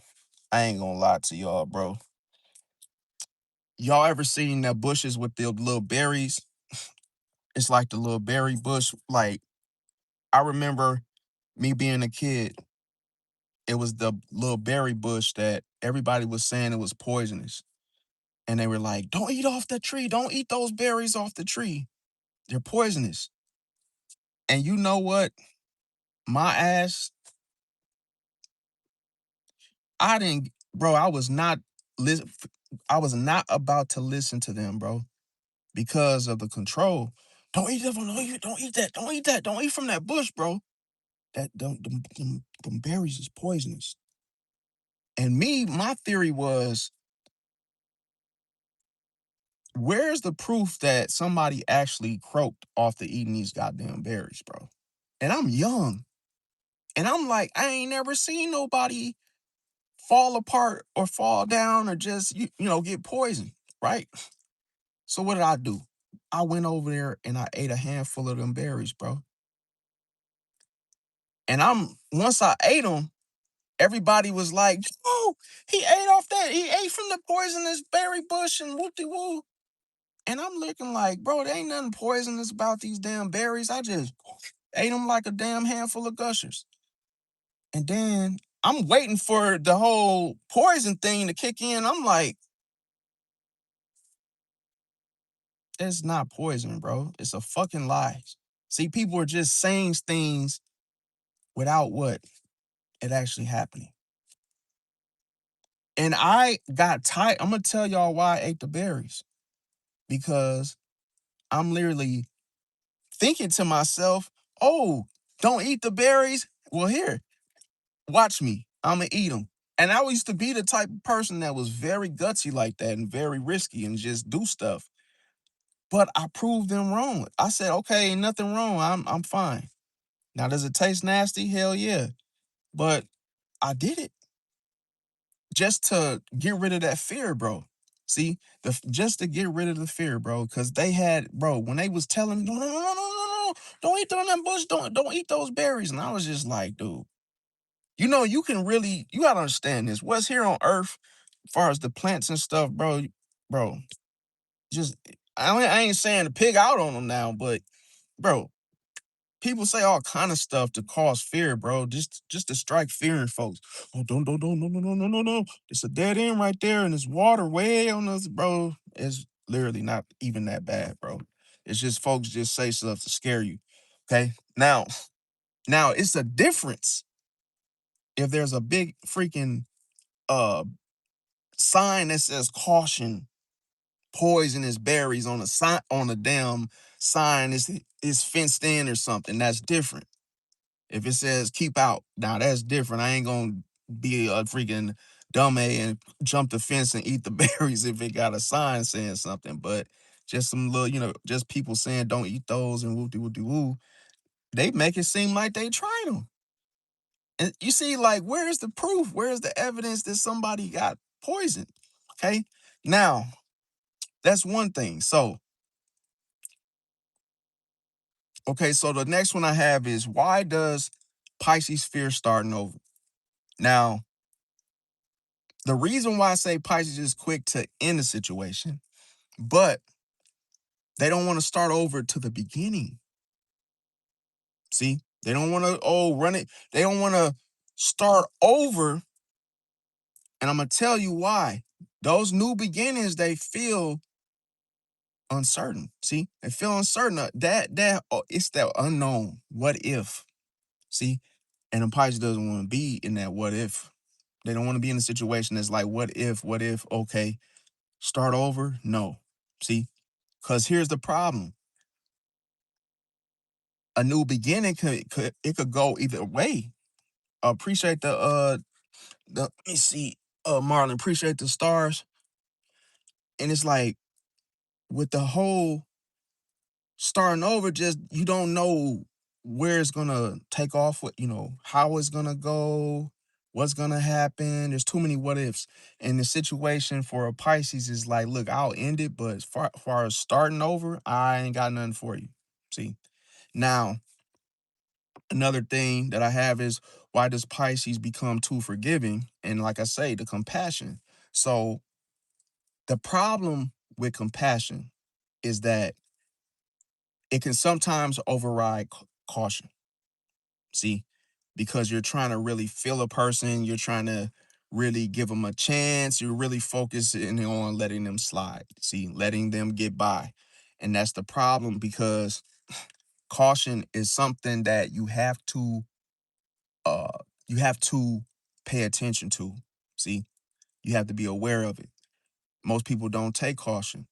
See, because if there's no sign that says it, they're not gonna think about it. Now, the next one I have is, why do Pisces wait too long to speak up? Now, this is a big one, because sometimes a Pisces has to know what they're going to speak up about first anyway. They don't want to just say anything just because, you must speak up. So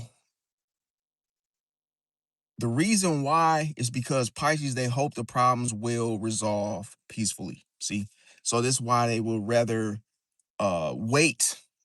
And you may oftentimes find a Pisces refusing to go first. Let's say it's a group situation, and then, who wants to go first? A Pisces will oftentimes go last, because when they go last, they can see how everything is, how everything, the cycle, how it starts. And then they can, like, okay, I know exactly what to say now as I start to process everything that I observed. Now, okay, so the next one I have is, why do Pisces put everyone else's dreams first? Because one thing about a Pisces, they're very supportive, especially with others. So if you got a situation, they'll be like, boom. So that's the good thing about Pisces. They're very supportive. Uh, they can stay, persistent in a situation. Like, I knew a Pisces woman. She was with a Scorpio, long overdue, to where how intense a Scorpio can be. She stayed with this dude for years and years and years, and had kids, kids with them.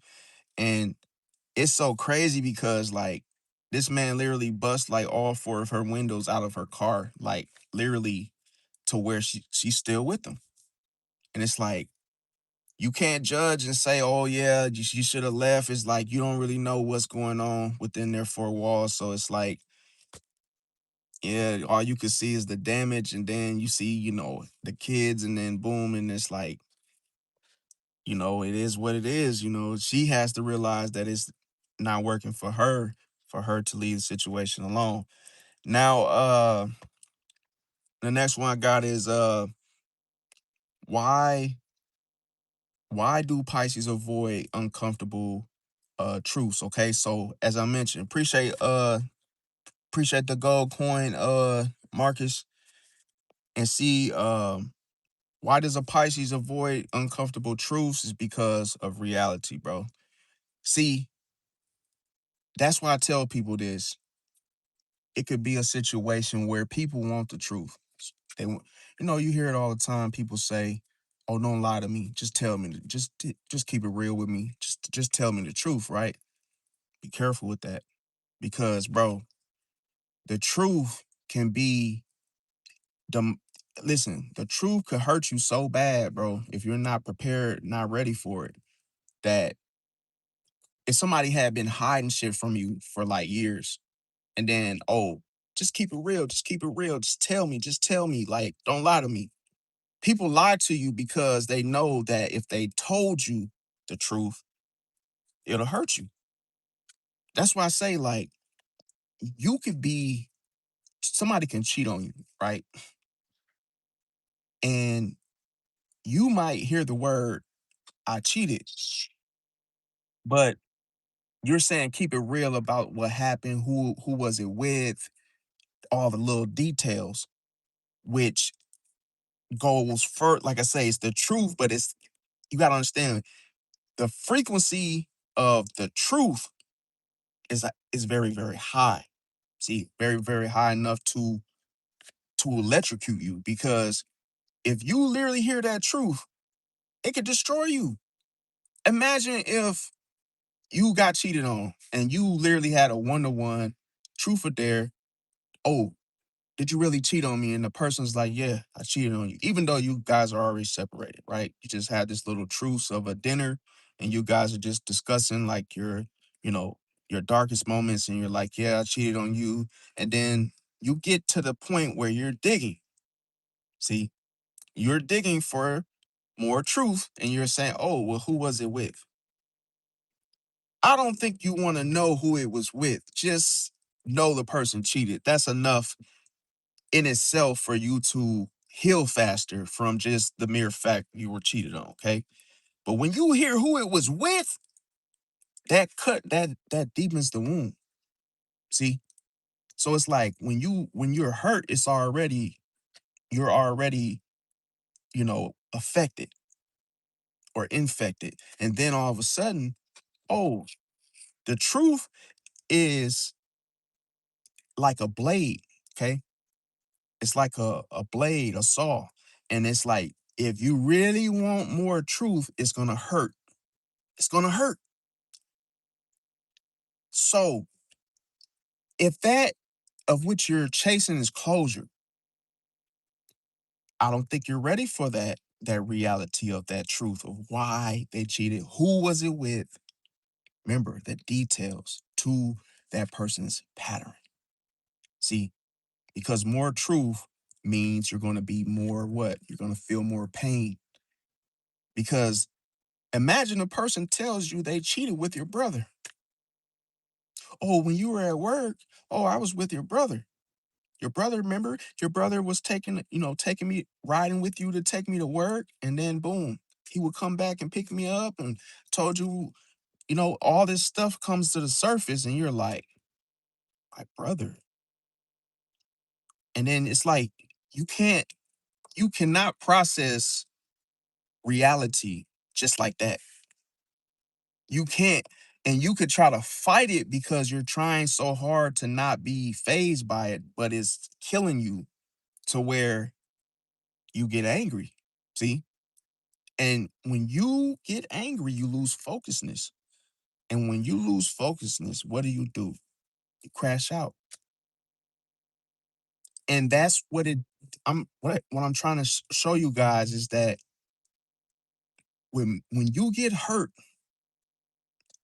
you don't know how hurt you will be in order to what? You don't know how hurt you will be to just walk away from the situation or crash out. You might hear something and it trigger you to where you lose control because of the truth. It was so strong. That's why I said it's at a higher frequency. If you're not ready for the full truth, do not try to find out what, when, where, how, why. If you heard the words, I cheated on you, that's enough for you to leave the person the hell alone. That's it. You don't need to know the full like answers and answers. When you're chasing answers and answers, you're chasing razor blades to your core, bro. It's like putting your head face with the saw, bro. See, ain't no way for you to stomach it, and it's not safe for you to actually feel it. See, it's not for you to know. But I'm gonna tell you, that's why people hold secrets. Because they know if you find out, they know it's gonna hurt. And sometimes you want to know what's being said about you. No, you don't.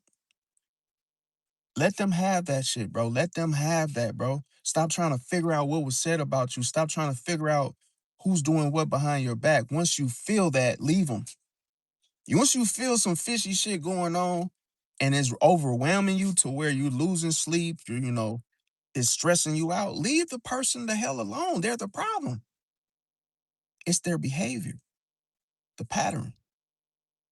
See, leave them alone because if they don't give you peace, they're going to give you otherwise. So when you try to find out what happened, that information can set you off and you will not even know how it did it. It's just it can be triggering to the point where that's what pain does, bro. It triggers you in such a way where when you are hurt by a situation, you don't know how you're gonna react, bro. See? Because when you find out some stuff, I'm telling you, when something is done behind your back, the reason why is because if you saw it, you wouldn't be able to handle it. You wouldn't be able to process what just happened. See? Now, another thing, okay, so reality going, in a nutshell, reality can be painful to face. See? And that's that final truth. It's the reason why. Oh, why did you do this to me? You don't want to know, bro, because I'm telling you, it's going to be extremely painful. Just for you to consciously be aware that, damn, she slept with my brother behind my back, or she slept with my whatever, whoever, or a friend, a close friend, or someone you thought was your homeboy or something. It's like to have to stomach that, bro, that information. It's like literally, it's so painful. It's not worth facing. That's why reality wins. You don't need to know the details of reality. See, if somebody tells you somebody broke into the store, right? And it was your store. You already know somebody broke in. That's already unsettling right there to know somebody broke into your business.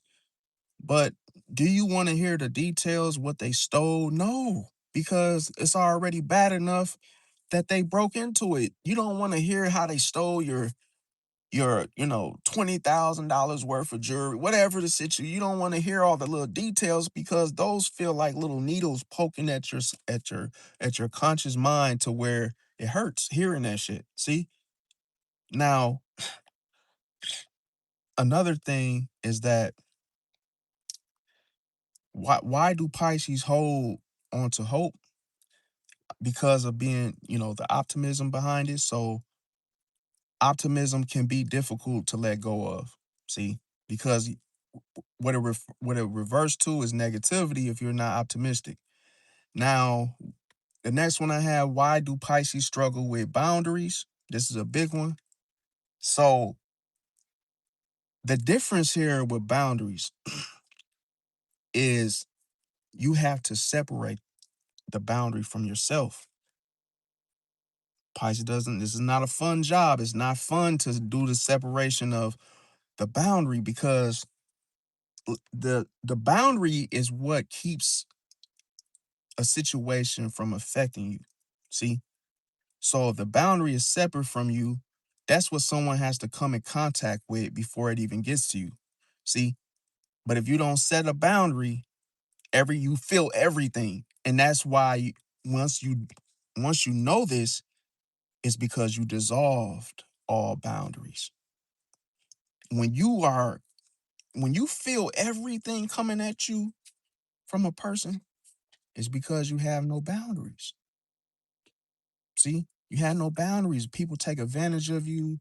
People, ask for a favor and they try to get more out of you, and you just give in to it because there's no boundary. You haven't set the boundary.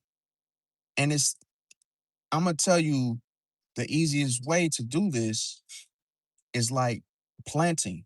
See, it's like you literally setting something in motion. It's like, I ain't gonna say, it's like, put it like this, like setting a device down that says boundary on it. So it's like, oh, I'm gonna set this boundary here. And then I'm gonna walk over, sit in my car, or I'm gonna go walk over here. But you set that boundary in motion. So now nobody can just walk up on you. They're gonna run into that boundary first, then realize, oh, they gotta come at you a certain way. See, they can't just come to you how they want to, in other words. Okay. So when a Pisces, I'm gonna tell you why they struggle with boundaries is because they don't always separate helping from over extending themselves. See, it's a difference between helping somebody and there's overextending yourself. See, you can't help somebody more than you will want to. So think about someone actually asks you for a ride, right? But you don't want to do it because you worked yourself and you just want to go home and get in bed and watch TV or whatever, and you don't want to give this person a ride. But you're willing to help them find a bus. See, you don't you're not going to take them home, but you'll take them to the bus stop. See, that's you setting a boundary. It's like, oh, I'm not going to just let you just run me and just tell me what to do in my own car. But I'll help you get to the bus.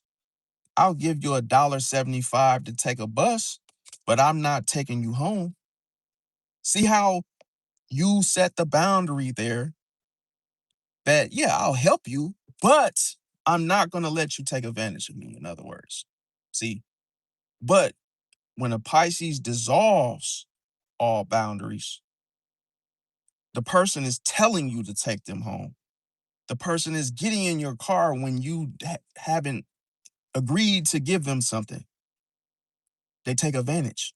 See, because there's no boundary. You never said no. You never said, oh, this is it. You never said, hey, I'll just do this. They made the decision for you.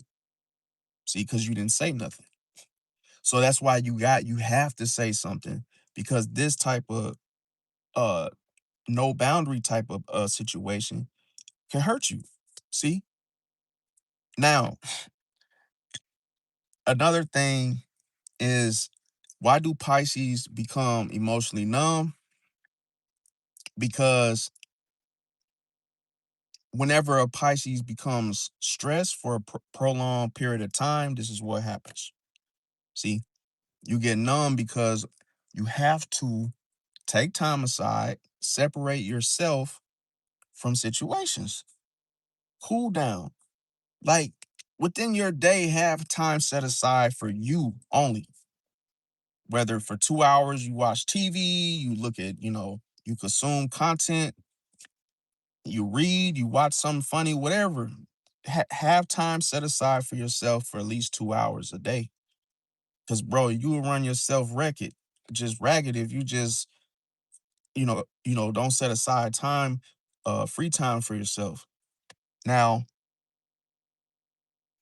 another thing I have is, why do Pisces disappear without explanation? Now, this is a huge one, because there's a feeling that Pisces gets when they leave a situation. It feels like you driving in your car with the windows down and you just feeling just fresh air blowing through your nose, your face. You can just feel relieved. Now, sometimes the distance, it feels easier than the confrontation. It's cold-blooded. It's what you can't see. See? And that's why I'm telling you, when you leave a situation, it feels so much relieving. and just free of drama and everything because of what? Confrontation. When you tell somebody why you're leaving, it creates confrontation.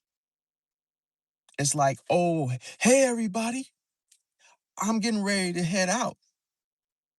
Now everybody's like, oh man, come on, man, dude, you're cutting out early, and what, you didn't even drink, you didn't even eat, you didn't even what do this with us, and now you feel like they're holding you hostage, and then the ultimatums, then all the shit bullshit just comes out of everywhere, right? But when you leave without telling anybody, it feels good. See, you don't owe anybody any explanation of why you're doing something.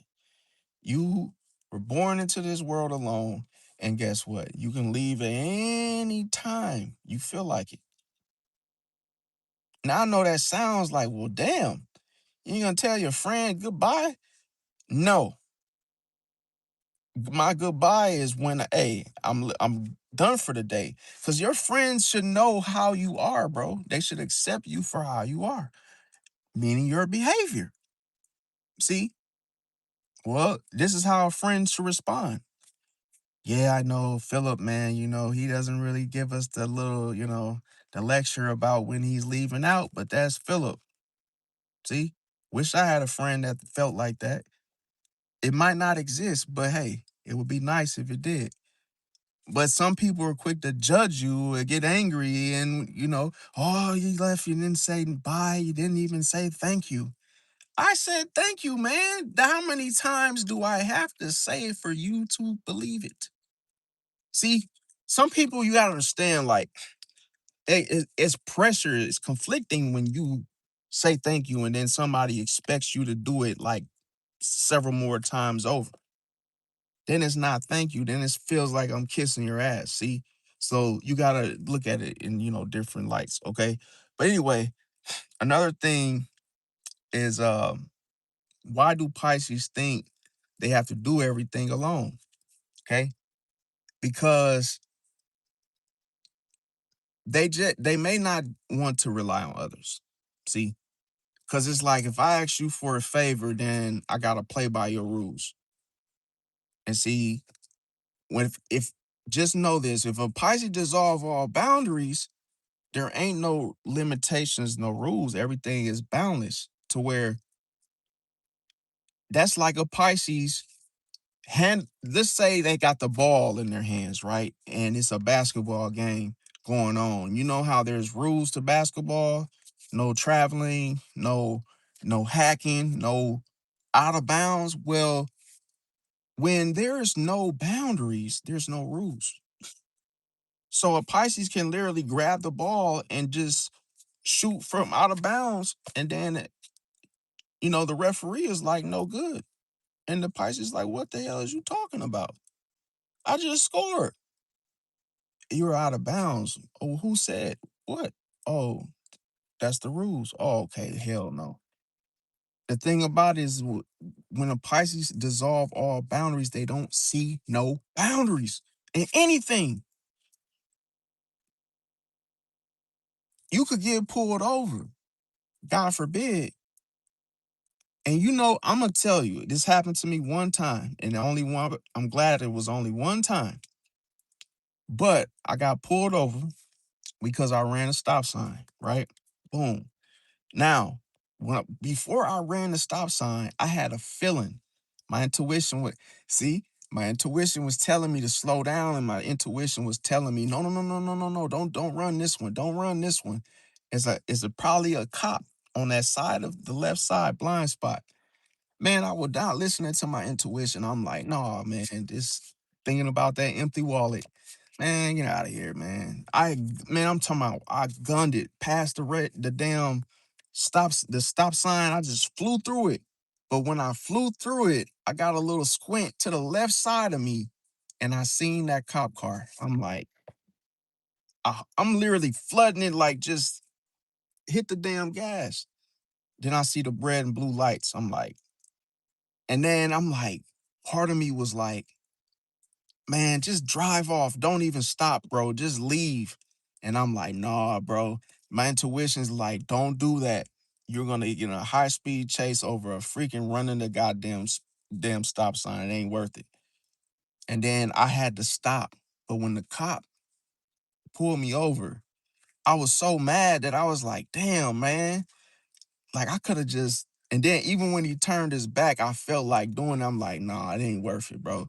I had to literally listen to my intuition. I was so mad that it was just like, why did I not listen the first time, bro? Because the intuition told me, like, don't do it because a cop gonna be right there on the side where you can't see him. And sure enough, when I flew through that stop sign, I looked over, I glanced to the left and saw that cop car. I'm like, God damn. But that's where you gotta listen to your intuition. Now, let me see. So when when we covered that, Pisces doesn't like relying on other people, okay? Because they don't want to be responsible for someone else's stuff. They don't want to be uh have that used as leverage later that, oh, I did this for you. I took you here when you were, whoop-de-woo. So ultimately, why is a Pisces sometimes their worst enemy? Now, I'm gonna tell you, you gotta fix your imagination. That's the first thing. Overthinking. See? Now, the crazy thing is you can look at this as a checklist because any of these is gonna make it your worst enemy, okay? Because imagination, overthinking, and self-doubt. See? And what do we call these three? Obstacles. See? And then I'm gonna tell you, those are the worst for Pisces. And it's more than the outside world and it's cold-blooded. See, them three obstacles can really screw you up more than the people out here in the world. It's cold-blooded. See? And that the thing about it is, see, you gotta watch out. Now I'm gonna tell y'all the most dangerous Pisces weaknesses. See, I'm gonna talk. This is gonna be the one about the weaknesses. The next one gonna be about the strengths. Is the weak boundaries. See, it's not even you not setting boundaries. Is you not setting strong boundaries is what it is, Pisces. Like you see, some of us set weak boundaries. And I'm gonna tell you how do you know they're weak boundaries is because that's how people take advantage. See, people have studied you, Pisces. They observed you. When you said no, I can't do it, you gave them an explanation. No, you're not supposed to give an explanation. So when you said, oh, no, I can't do it because I got to work in the morning, that person saw that you didn't say a flat no. And then when they pushed, well, what time do you got to work? Oh, I got to work at 3. Well, you can take me at this time and you'll still be able to get to work. And you agreed, Pisces. See, that's considered a weak boundary where someone was able to push your boundary and still get their way and still get you and still make you do something you did not want to do. See, so that's how people end up taking advantage of your time, your money, and your energy. Now, the next most dangerous weakness for Pisces is seeing potential instead of reality. See, so here you may invest in who someone could become rather than who they consistently are. See, you can't look at the what they could become because of who are they consistently? a bad person. See, that's why I said you could do two things at one time when you shouldn't even be doing two things at one time. In other words, you should be doing one thing. See, now when this happens, is because you put too much. You see it in a comparison, like on if it was a seesaw or like a weight of holding two things to together. You would rather go towards the potential. In other words, see, rather than what's in front of you, rather than who they are consistently. Now the next one is Pisces ignoring red flags. See, and this is dangerous because the problems, even if they're small, they can grow into much larger ones if they repeatedly are overlooked. See, if you miss the caution, hey, you miss something, boom, it costs you something. Now, the next weakness for Pisces that's most dangerous is giving too many chances here, because when you repeatedly overlook something, the same behavior,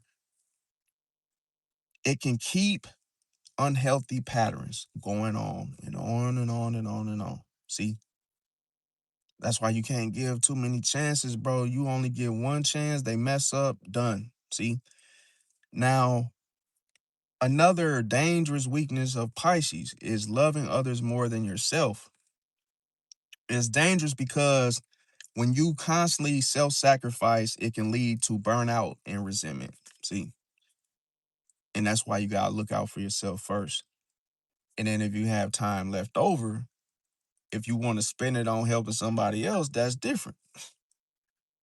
Now, the next dangerous weakness of Pisces is people pleasing. And it's dangerous because your decisions start becoming driven by other people's approval instead of your own values. See that? So that's why you don't want to people please. People pleasing is bad.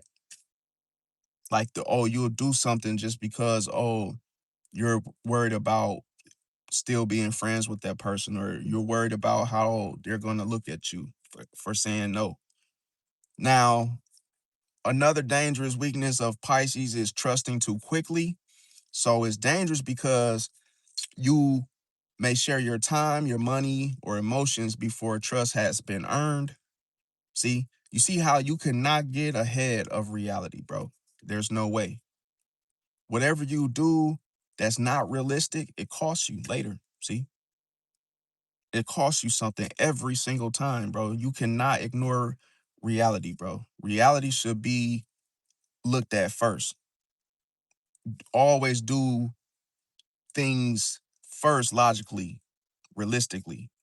See, do that first, because if you jump the gun, bro, it's gonna come back to bite you in the rear. Now, the next one I have is trusting people too long, Pisces, is a weakness. So here it's dangerous because you keep believing the promises despite repeated evidence to the contrary. See, when somebody has shown you long enough who they are, there ain't no room to think otherwise. See, they've already shown you, just simply believe them. Now, the next weakness of Pisces is emotional spending.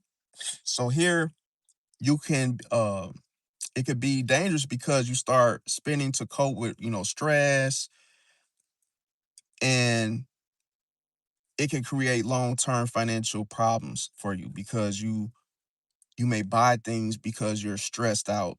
You may go, splurge and spend $1,000 on something you don't need just because your emotions are you know, really getting the best of you, and then stress sets in. So you just go and, do things and you don't really need them. Now, the next weakness of Pisces is confusing hope with evidence.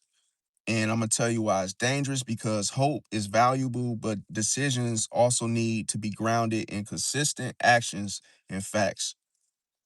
Okay.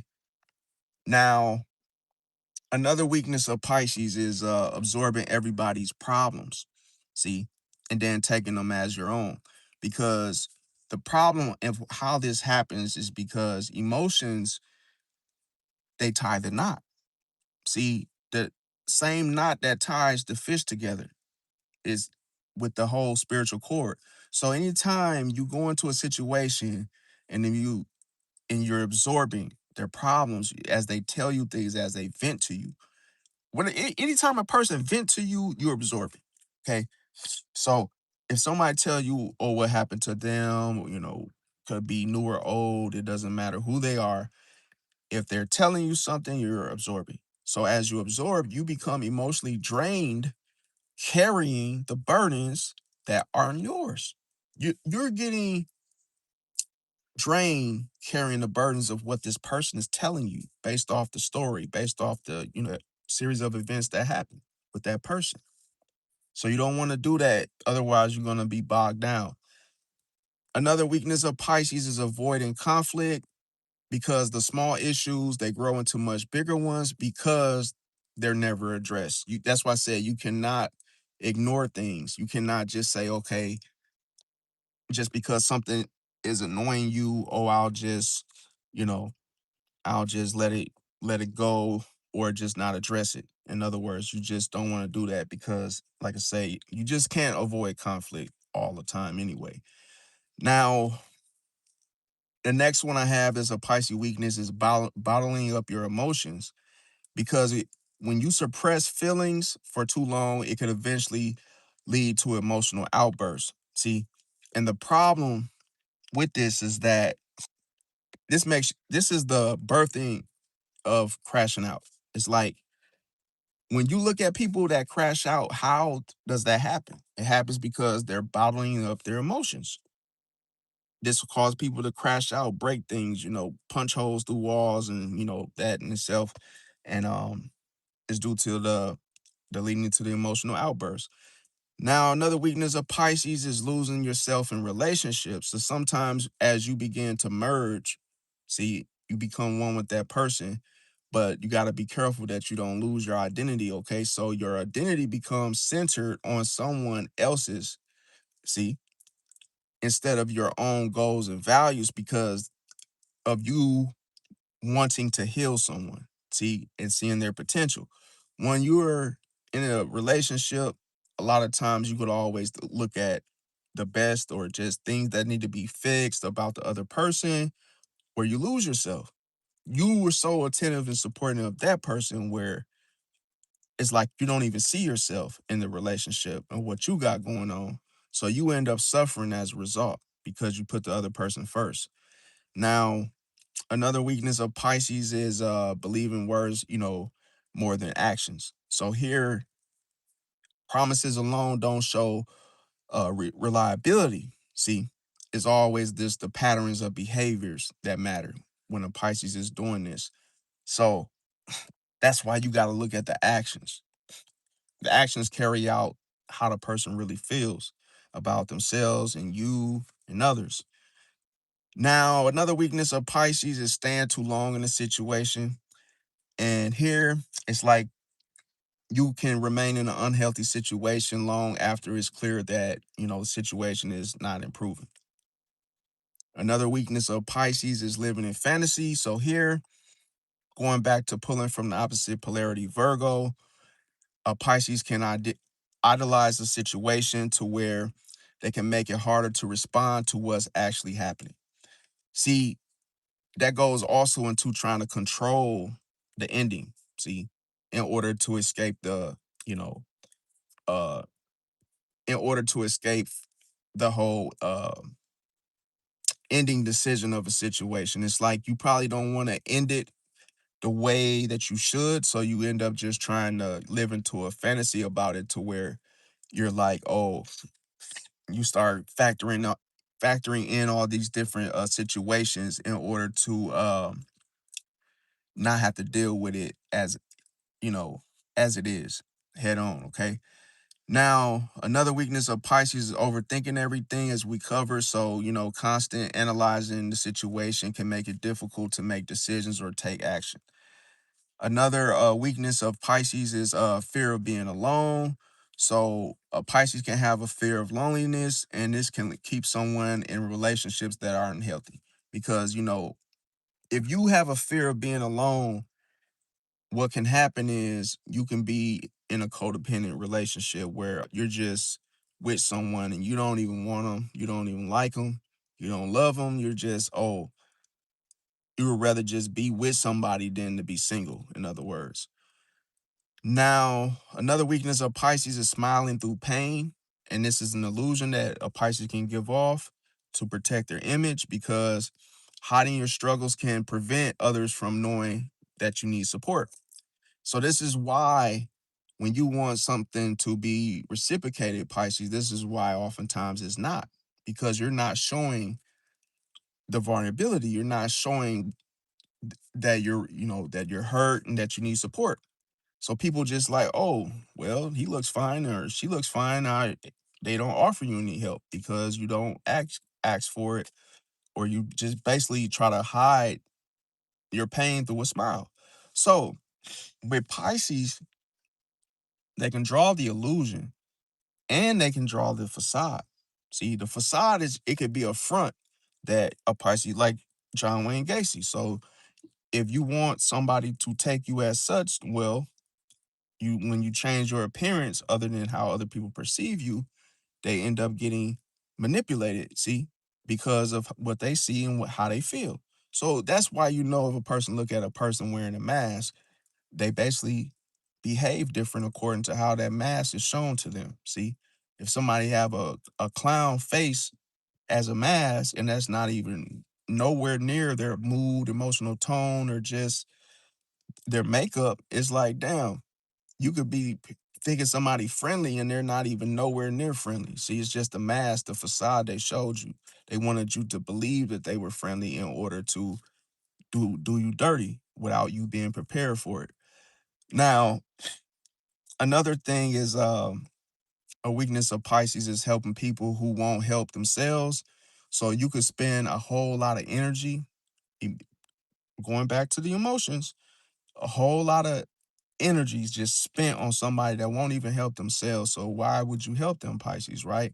And see, you spend a lot of energy trying to solve problems that only the other person can solve.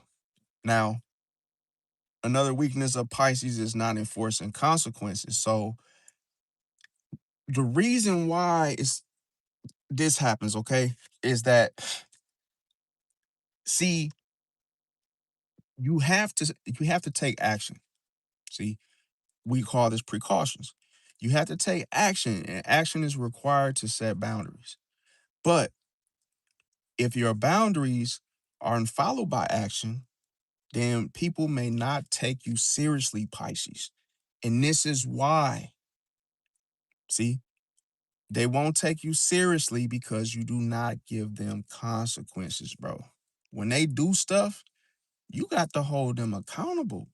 If you let it slide, you let it ride, you act like you didn't see it, they're going to take advantage. See? And then they're going to see that you have no boundaries. You see, this is something that happens.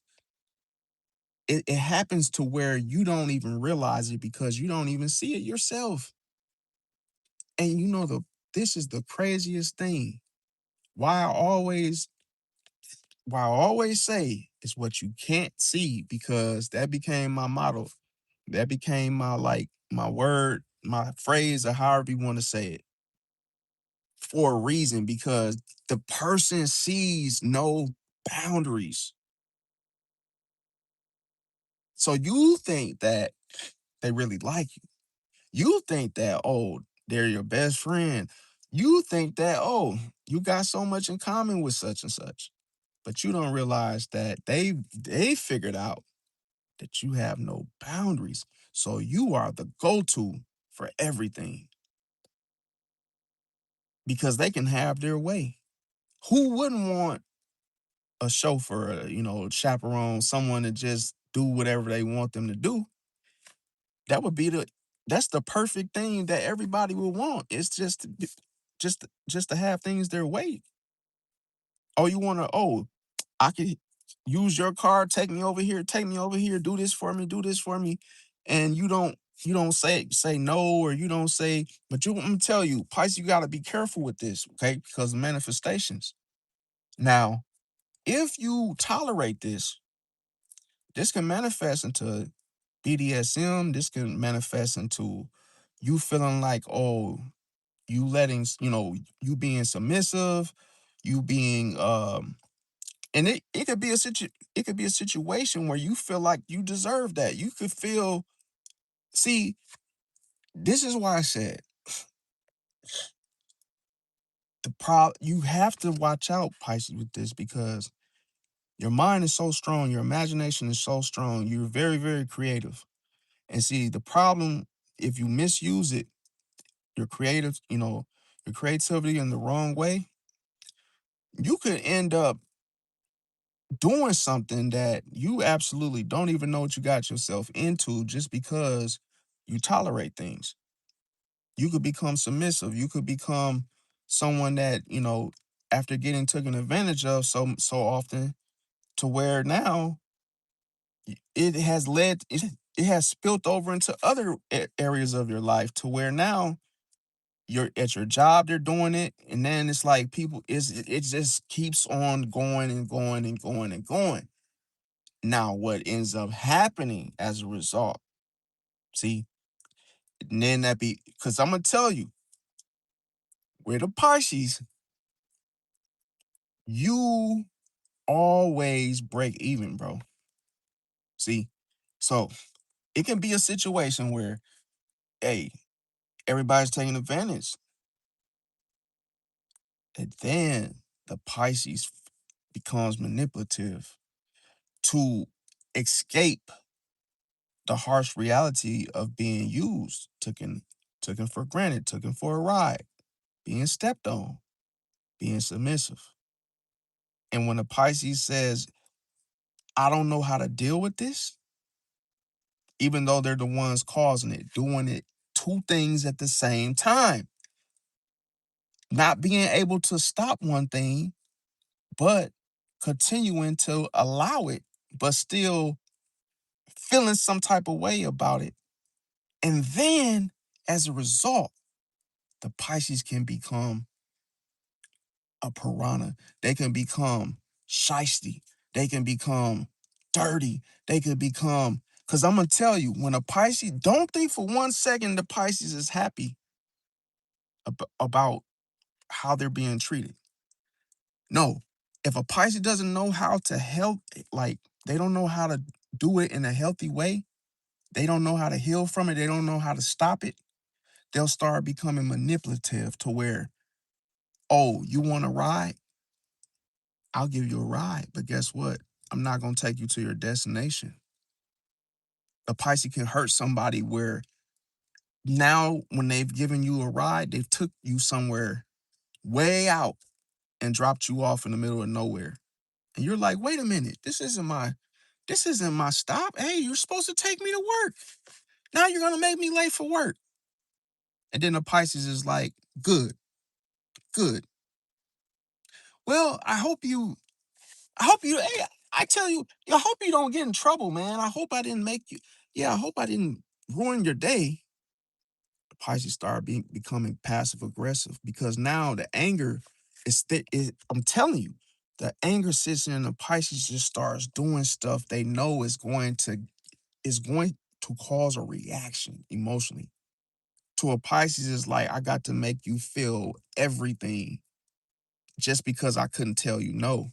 They end up just doing you dirty, to where, oh, hey, it's 5 degrees below zero, whatever.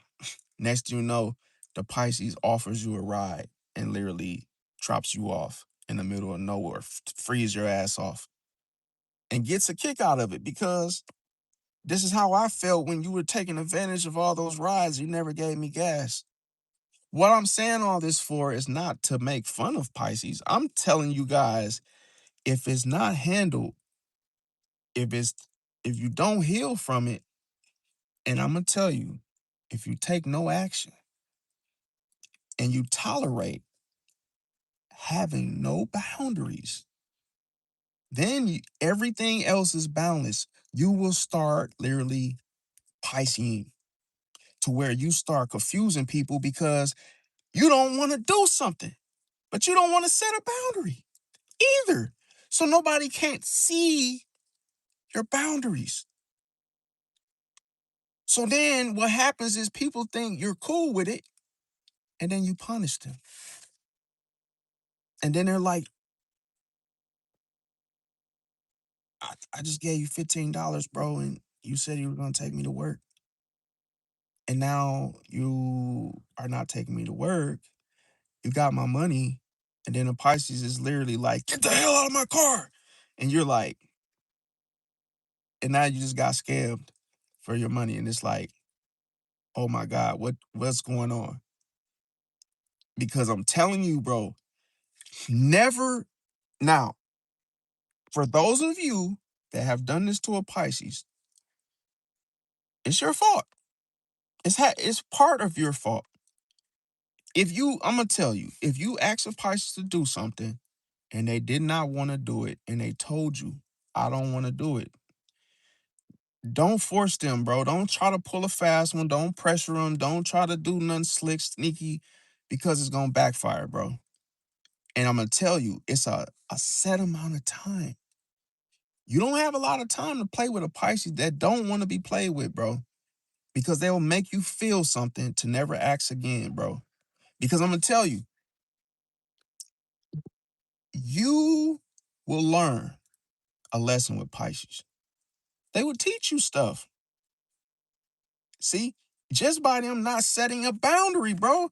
Because listen, if I'm gonna tell you, could you imagine the Pisces has not set a boundary, right? For you to see clearly, and then they do you dirty, but not. It's like they do you dirty, but you can't really tell that if it was intentional. It's an illusion, right? So the problem is you fall for the illusion that the Pisces was okay with it, right? You didn't see the boundary. They didn't set one. But the lesson is so freaking vivid. And it teaches you don't ask people for shit, bro. Do Hey, get your own shit. None of this would have happened had you had your own ride in the story. And it teaches you a lesson in the worst way because the lesson is true. You don't want to deal with the funny acting shit. Cause I'm gonna tell you, a Pisces can be everything you would want them to be, and then they can be everything that you just would not want to experience. Cause Pisces is an experience. You could be having the time of your life with a Pisces. And then if it goes left, oh, it goes left. It would not, it would feel as though you've been punished, bro. See? You will feel like, damn, why am I going through this? Why is this happening, bro? Because a Pisces will, I'm telling you, they will make you jump out of your own skin, bro. They can listen, see, water is destructive as well. It all depends on the pressure. Because if you pressurize a water hose, bro, and you make it real freaking thin and just so put the pressure on 10, I'm talking about this pressure of water, it could cut through metal. People think, oh, just because they hear the whole water element, oh, it's soft and squishy. No. So you gotta be careful because one thing about Pisces is they can be the type of person to fill the cup, or guess what? They could be the type to not even add a drop of water to the fucking cup, bro. And it can go left. This is what people mistake about Pisces, that anything at any time can go left, bro. They're unpredictable with movement. It could go left at any time, bro. Meaning they can be with you and then instantly enemy against you that quick, bro. Just because of how you said something. Just because I'm telling you the obstacles. See, the problem is the obstacles of which I mentioned. If the Pisces start overthinking, it's bro. Pisces, I'm gonna tell you, Pisces needs a friend when they're like this. They need somebody to stop them, to say, "Yo, you're overthinking." It's like Batman with what's his name? I got the name in my head. If y'all in the chat know what I'm finna say, simply just let me know. Y'all know what I was gonna say. What is his name, you guys? Batman, he has the little person that, checks on him from time to time. What's his name? I can't think of it right now. But it'll come to me if somebody probably give me a hint. But yeah, but when Batman has like updates, it comes from his, you know what, and then Jarvis. That's his name. I think it's Jarvis. But if I'm wrong, let me know. But Jarvis he up to dates Batman, especially Batman can have a plan, an idea, and then Jarvis he just lets him know if it's not necessary or whatever, right? But Pisces needs that. But guess what? Pisces has it. See, Batman's Jarvis is what? Pisces intuition, bro. Intuition always kicks in and says, nope, don't do it. Nope, you're not going. It's like it literally trips you up to where you could be talking to somebody and half mid sentence, the intuition tells you to shut up. Don't talk to this person. Don't tell them anything. Don't tell them nothing personal. And you could be talking Pisces, speaking and just conversating, and you're like, and you pause because the intuition told you to stop talking. And you're like, damn. You're like, damn, I was just finna tell this person and then the intuition's like, nope, stop, stop. Don't even say nothing else. You can't trust this person or don't even. And as much as you want to talk to them, you're like, oh shit. I guess you gotta listen to the intuition. Now, the intuition also tells you, Pisces, where to set boundaries. It literally warns you when you're being too nice or you're being too friendly or you're doing something wrong. That's why the intuition kicks in. It's like, wait, hold on now. Don't tell the person your life story now. You can't trust them, just met them. And you're like, oh shit, you have to stop yourself. But if you don't, the boundaries can literally destroy you, Pisces. It could destroy you because if something's boundless, it has nothing to land on. It has nothing of significance. It has nothing of importance. It has nothing to make you feel like, wait, this situation is going on, it's going on too long. It's a prolonged situation. It needs to stop. And then all of a sudden, when you get taken, see, not having a boundary in motion allows you to be controlled. It takes you somewhere you don't want to be, haven't gotten so far. See? And then it's like brings you back to it to where you like, yo, I've already covered this before. Why is this happening? And then you have to remind yourself, then it's like, see, that's why you got to set the boundary. Now, another weakness of Pisces is carrying guilt. So a Pisces can hold on to guilt for years, which can affect confidence and decision making. Another weakness of Pisces is depending only on your feelings. And see, feelings provide valuable information to Pisces, but important decisions also benefit from facts and reflection. So you cannot navigate through life with just your feelings. You just can't, bro. Now, another weakness of Pisces is forgetting to love yourself first. When you start to neglect your own needs while caring for someone else's, then what can happen is it can leave you emotionally exhausted because you're putting a lot of your energy and time into someone else. Okay, so one thing about a Pisces, okay, so Your greatest weakness isn't carrying too much, okay? It's carrying so much that you forget to protect yourself. The boundaries that you set protects you, Pisces.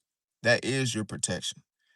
The boundaries that get set also get um, shown to you through your intuition of where to place them.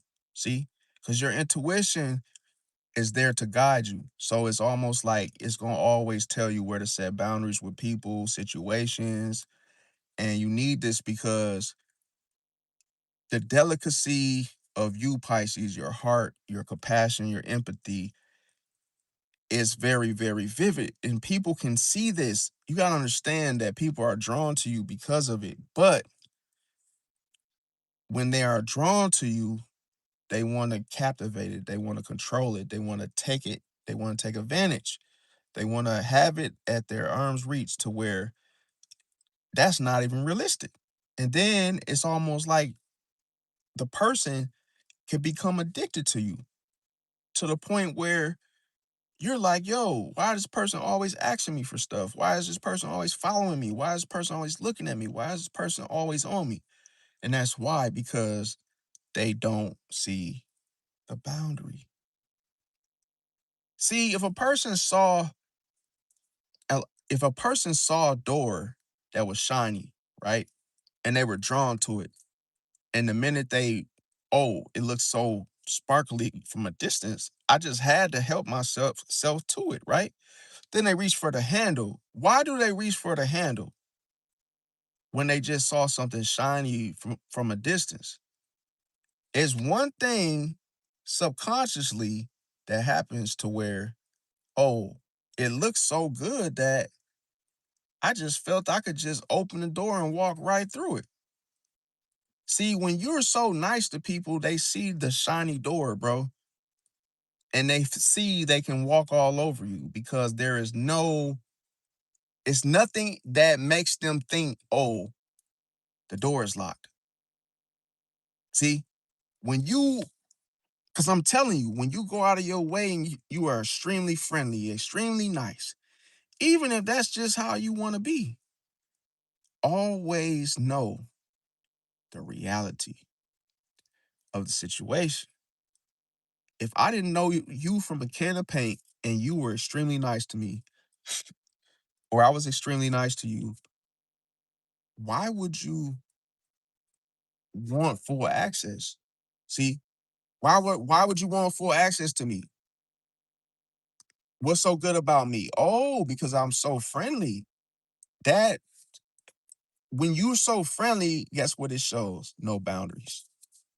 You see that shiny door from afar, sparkly, and it has your undivided attention. You notice it first. You notice the very thing that has no boundaries because guess what? It's not gonna have boundaries. It looks so good, it looks so nice.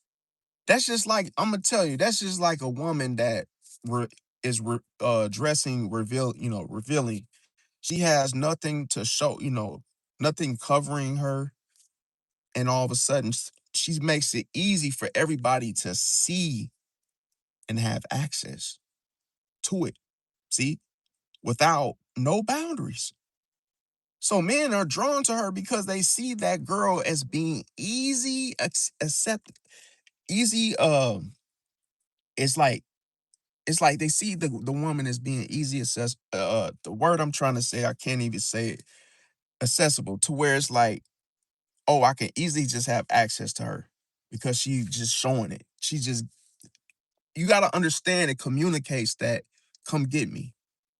I'm free. Let anybody can have it. See, and that's the thing with the whole shiny door example is because when you see a situation like that, you can almost know that there's no lock on that door.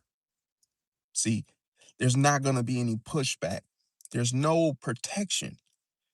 And that's the best way to look at a situation that has no boundaries is there's no protection. There's no protection of what you see. It has no barrier. It has no protection. So now it's just, oh, that's why people think they can just walk up on you and just have their way. They don't see any resistance. See, and that's why you, in order to change this, you gotta set boundaries, cover yourself, make it to where, oh, you saw me from a distance and I wasn't smiling. It made you question that, oh, I just can't walk up on her. She doesn't even look, yeah, she's not smiling. So that's the boundary that you have to earn the smile. See, I don't know you, what I'm gonna be smiling for. See, if you're smiling and if there's no cause for it, no reason for it, people are gonna be drawn to you because now you look like a what? You look like somebody that they could take advantage of. See, you attract, if you look like food, people gonna treat you like food. See, if it's free and it's like, oh, you being nice for no reason, then let me be the reason. See, it's like people will find a way to attach themselves to you because they see, oh, what are you being so smiley, nice for, friendly? Oh, yeah, okay, I got some work for you to do because you don't give off the roughness, you don't give off the no. See? And people can smell that from a mile away. They know, oh, you ain't gonna notice. It's like seeing a deer. It's like seeing something out in the wilderness, and it's like, the hell? What is this person walking around smiling for? Do they think that? Oh, they don't know where they at. Obviously, they don't know about the wolves that are. You see, the wolves that are ravishing and running around here. See, and if you literally walk around like that, people are gonna bother you. People are gonna mess with you because of how you're showing no boundaries, meaning no protection whatsoever. And it all starts with you not protecting yourself. It's like lock your doors when you're, out and about. No one can just easily just open the door and help themselves to you. Okay. Now, compassion in itself, it becomes strength when it's balanced with healthy boundaries. So that's the best thing to look at. Now, there was another thing I wanted to talk to you guys about, and that's give me 1 second. Okay. When Let me see if I covered. Okay, I covered most of this. Now let me see. Um, okay, so now illusions, I wanted to say this, okay? When it comes to illusions,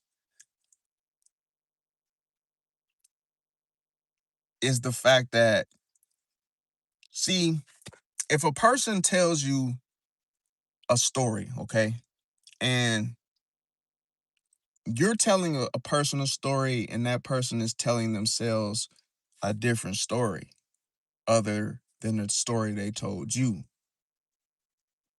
but it goes against reality. That's what an illusion is. And that's the biggest illusion. So that could be a simple, I can fix them. See, a Pisces can say, I can fix this person, I can fix them, even though you probably know good and hell well you can't. But because you're saying that, you're drawing the illusion. You could say they'll change. See, anytime a Pisces look at a situation as the hope of the situation, hoping what this person could become, right? You're drawing the illusion. See, I had to break this down in this way because when they say a Pisces is being delusional, see, this is what this means. Okay, so you're drawing the illusion that you want something to go a certain way, but you're telling yourself a different story. See, so this basically allows you Pisces to escape the lie.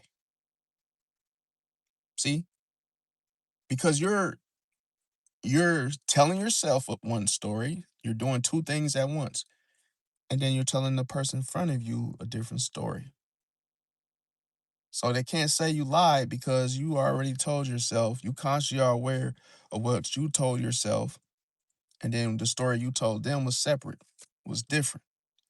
So when you say things like, oh, they love me, oh, I can fix them, oh, they'll change, do you really mean it?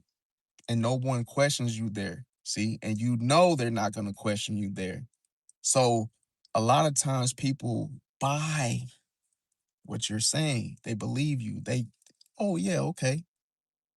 They think you really care when you really don't. Because with Pisces, you can do both. Now, do you see what I'm saying? A Pisces can do both. They can care and not care at the same time. They can tell you a story and tell themselves a different one. And you never see the lie because they didn't lie. See? You just don't get to see what ties them together, the spiritual cord, bro. That's what I'm trying to tell you. The spiritual cord, everything in the middle, you don't even see it because that is what connected to the subconscious of the Pisces.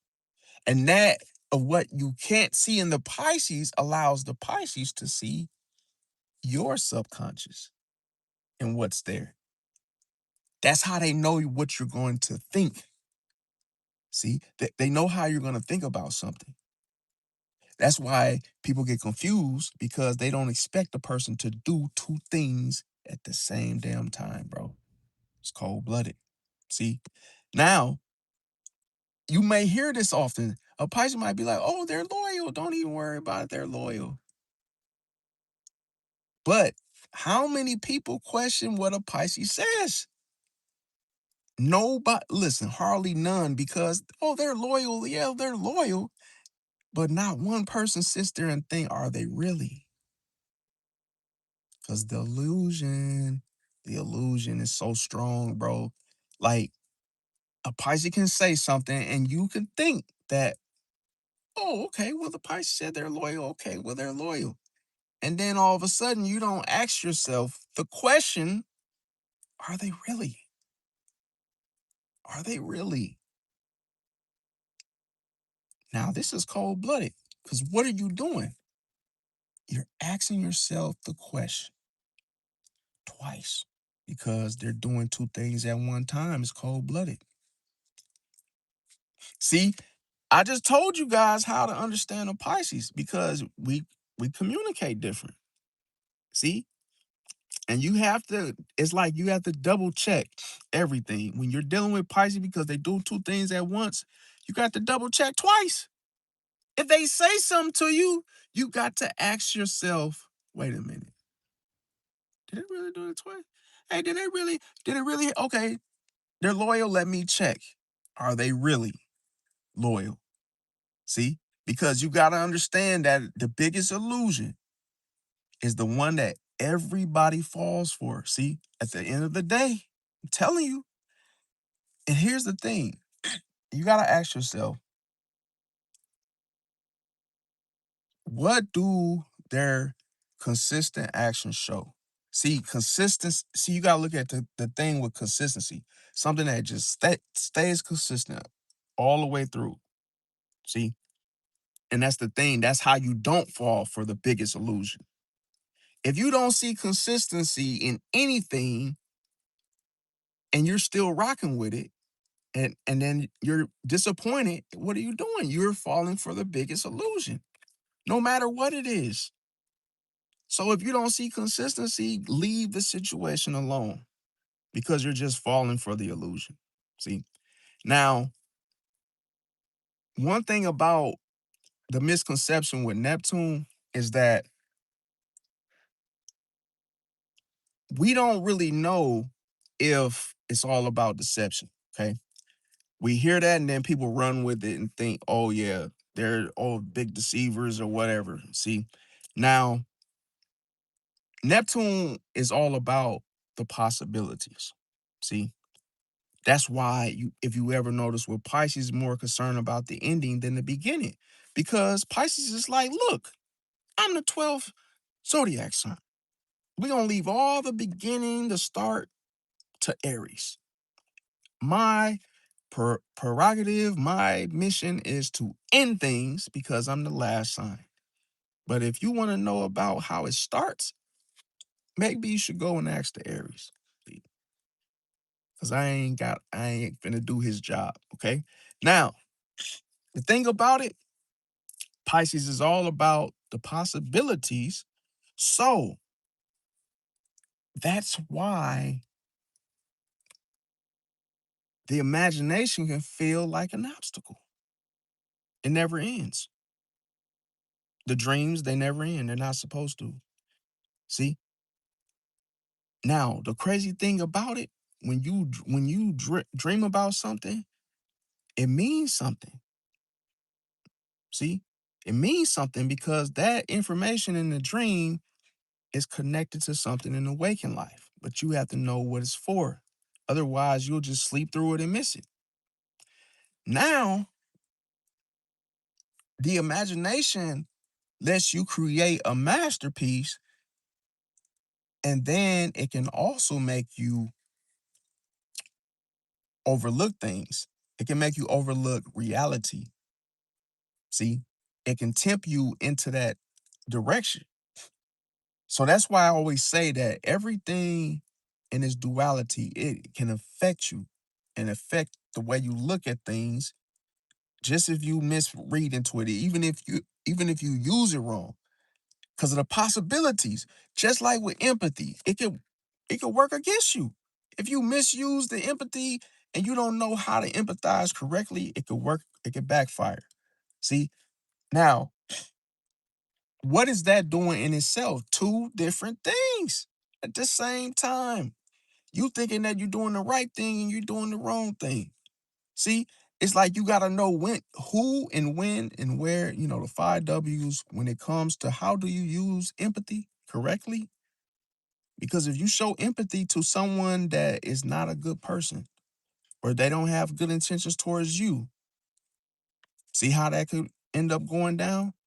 Now that's why the strongest Pisces isn't the one who stops dreaming. It's the one who learns to balance the dreams with discernment, bro. You gotta have discernment, bro, between good and evil. If you don't know what's good, you can never feel good. You can never know who to trust because you don't know what it looks like. How if you don't know what it looks like, you're not even gonna know what it feels like. See? And that's why I say two things happen at one time, always. The world, the earth is constantly moving, but it's sitting in, you see what I'm saying? It's sitting in space, and it's like, boom, out of all the space, everything is separate from there. Boom. The space, the earth, but it's moving. All this shit happens at one time. It's never just one thing happening at one time. Because if you're driving, what are you doing? You're controlling the car. It doesn't move unless you drive it. See? So if you're driving, you're doing two things at once. You're driving and then you're going somewhere. See? And you don't even realize that, damn, you're traveling as you're driving, because if you just look at the steering wheel, you're like, well, damn, I'm actually driving to, a destination. I'm going somewhere. But if you look at the whole picture, it's all these different steps, all these different things happening at once. See? So that's how Pisces are. Pisces are an experience. So Pisces is all about the possibilities. So their obstacles and being their worst enemy is because of the reality of it. See, that's why I'm saying the reality is that gotta know when to be, you gotta know when to use these things. You gotta know when to be hopeful, when to be cautious. See that? But you need discernment. You need to have the spirit of discernment. You gotta be able to know when something is good, when something is not. When something is you know, something is, someone's loyal and when someone's not. You got to be able to know the difference. Otherwise, it can just, cause chaos. Now, when there's that perfect balancing with the imagination and being able to pay attention to the consistent actions, then that's how we know that Neptune is operating, how it should, okay? So, when you look at the situation, Neptune is not deceptive. It's not that's just not what it means. I just wanted to clear that up. Now, when they say a Pisces seems psychic, okay? Now, astrologers oftentimes describe Pisces as noticing subtle emotional cues, okay? And what we call this is energy shifting, energy shifts. So, with that being said, it doesn't mean that we have, supernatural abilities, okay? What it means is that you notice things. See, you notice the tone of the voice, you notice facial expressions, you notice changes in behaviors, you notice patterns over time.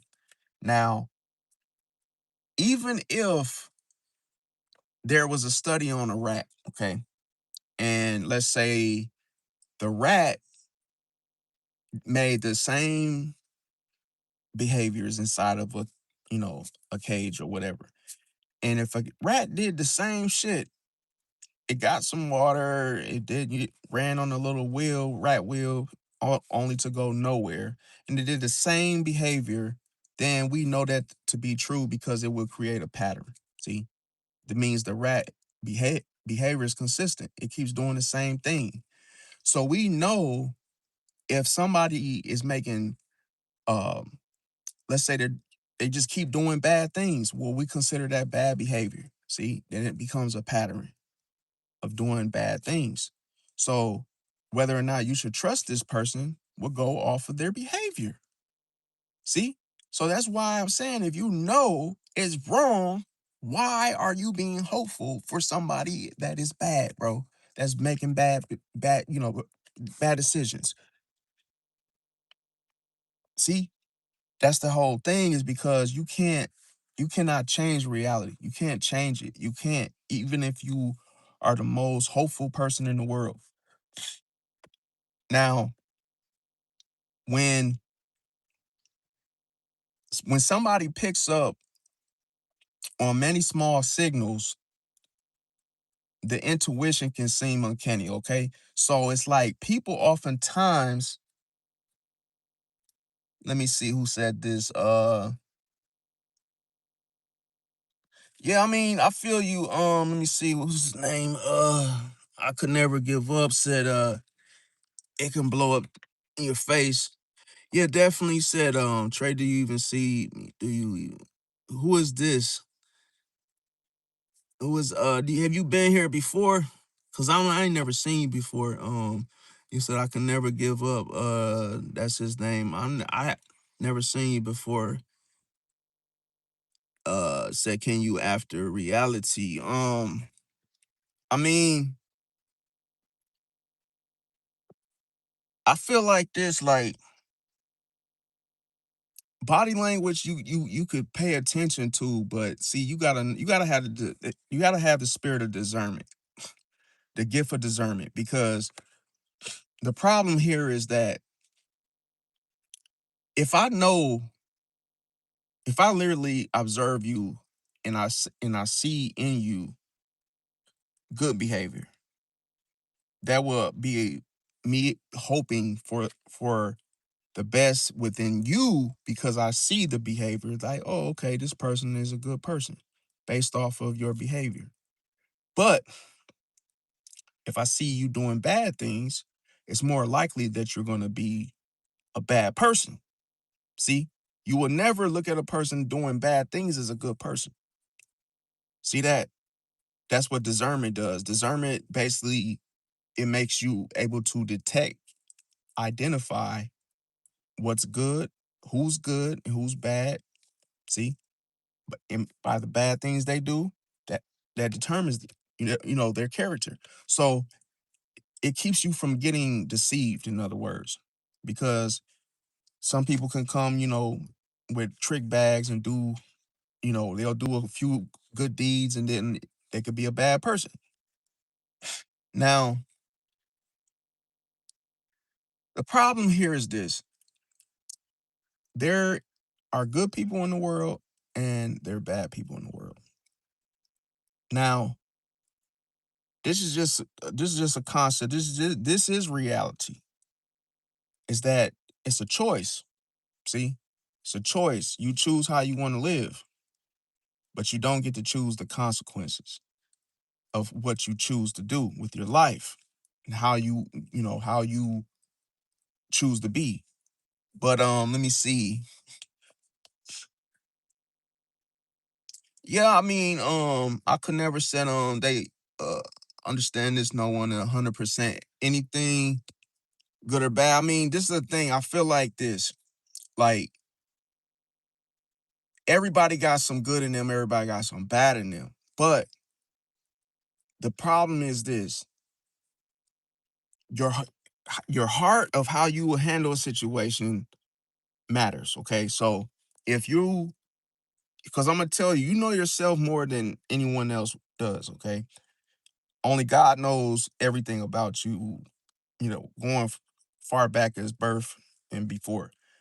But what I'm saying is that you have to know that you're either a good person or you're a bad person. It is no in between. There's no none of this, none of that. It's either you're good or you're bad. Now, the thing is that majority of the time in a consistently fashion of what you're capable of on a day to day. Do you go around hurting people? Do you go do? If you do more good than bad, you're considered a good person. See? But if you do more bad than good, you're a bad person. It's not a rocket science to understand this. See? Now, the thing about it is wherever you spend your time the most, that's who you are.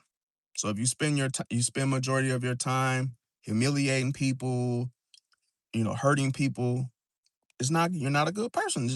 That's just the truth.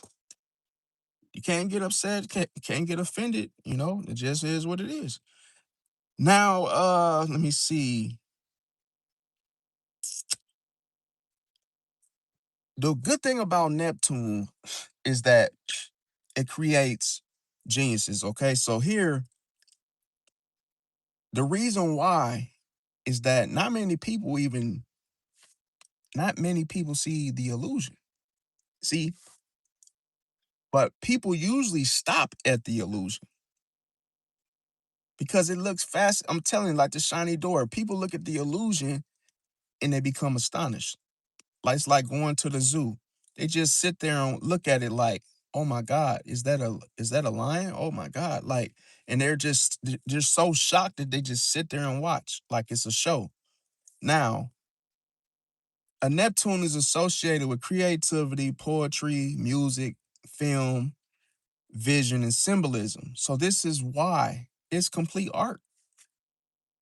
If a person will go to your concert and sit there and watch you, it could be any kind of concert. People will literally watch you because of how strong the illusion. They stop and listen. People stop what they're doing and they will literally just stare and daydream and just look at what you're doing because of the illusion. Your show. Oh, your painting. Your painting um show or some type of thing where you had time to show off your paintings and basically explain what they mean. And then all of a sudden, people are literally sitting there, arms folded, watching you. See? So that's the whole genius moves within the planet Neptune. Now, the thing about it is many great artists, they start with something that doesn't exist yet. So that's why you start to look at Pisces as the future. Steve Jobs. You start looking at Apple And then it becomes the biggest thing that ever hit the shelves because now you feel a part of the experience. When you ask people why did they even get an iPhone, a lot of times they tell you, oh, it just feels like a status thing. It feels like an experience. And as to why they didn't get an Android. And it's like when you get an Apple phone, you're like, damn, you feel a part of something. You feel a part of the future. See, because it never gets old, even though it's the same thing. And people, I'm gonna tell you, the reason why people don't understand Apple, they get upset and say it's the same thing. It's just the 14, it's the 15, the 16, all these different versions, but it's the same damn phone. That's Pisces, bro. Pisces is the same Pisces, but Pisces that has so many different versions that they all are different with just like one little added feature. See? So it's like a Pisces can change. Like me, when I first started off with my channel, I had a whole different real recognized reel, and I probably done went through so many different versions of my craft that yeah, I was just constantly changing. But I'm not, like I say, I'm gonna keep it as it is now. But I'm just saying, like, Pisces can fluctuate like that because, like I say, the inward, conflicting that goes on. Now, the thing about it is, every invention started as an idea. We look at Steve Jobs, for example. And here, nobody else could see your vision. Nobody else could see your invention. See, because it didn't exist yet. So that's the whole constructive side of Neptune. See, you could literally do something right now today and no, it doesn't even exist. And next thing you know, everybody and their mom is literally like following the whole wave to where, oh my, you might start seeing your name being replicated, but in a different way. But you realize that hey, that's my shit. But somebody decided to use it, but then change this or that. But you notice that, hey, see what I'm saying? They tried to piggyback off of what I started. See, because of the illusion. The illusion is that, oh, what is this? I ain't seen this before. See? But then if they see it, they're like, oh, wait a minute. Whoever made this is a damn genius because now they can they can see the idea and then they can see, oh, this is like, oh, this is the best thing, the best experience. See? Now, the craziest thing about Apple now is that I don't know if you guys been paying attention to what they've been doing with Apple, but it's like some new owners then took over it, and now, bro, they finna mess it up, bro. Cause now what they're gonna try to do is tax you, like tax you. I'm talking about thousands for the new iPhones, the 18 and up, right? But the thing about it is it's a huge bad idea because they're trying to change it. See, Steve Jobs, you gotta understand, Steve Jobs made Apple to where it couldn't be replicated, bro.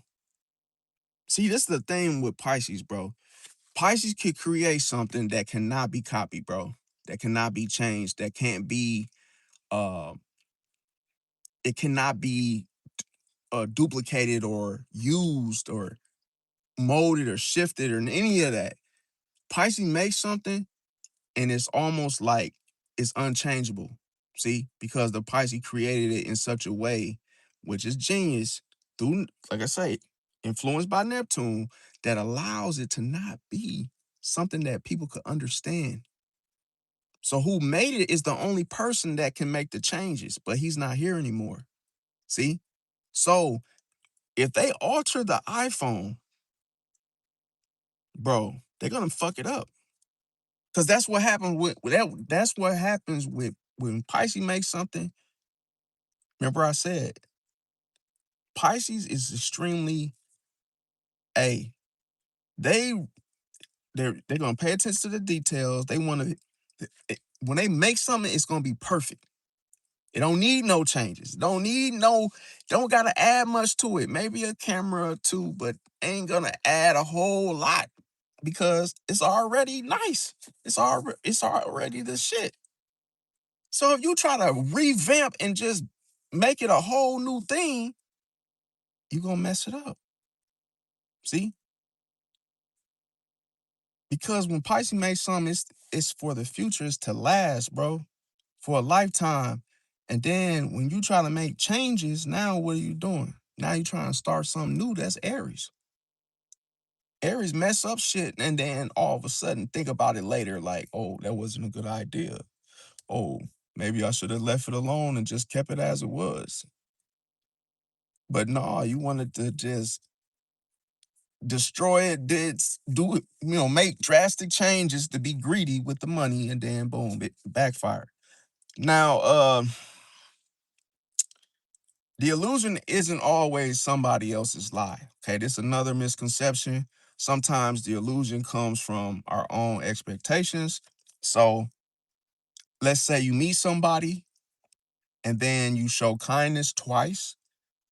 Then your mind starts imagining marriage, loyalty, foreverness, and what about the reality of it? See, the reality of it is you barely know this person, but you have all these huge, imagination, expectations. So, what gets in the way of reality is expectations. So, that's why I said, Pisces, you be your worst enemy because you start expecting things that are not realistic, bro. It's cold blooded. You invent something. See, you're trying to do something that doesn't exist yet.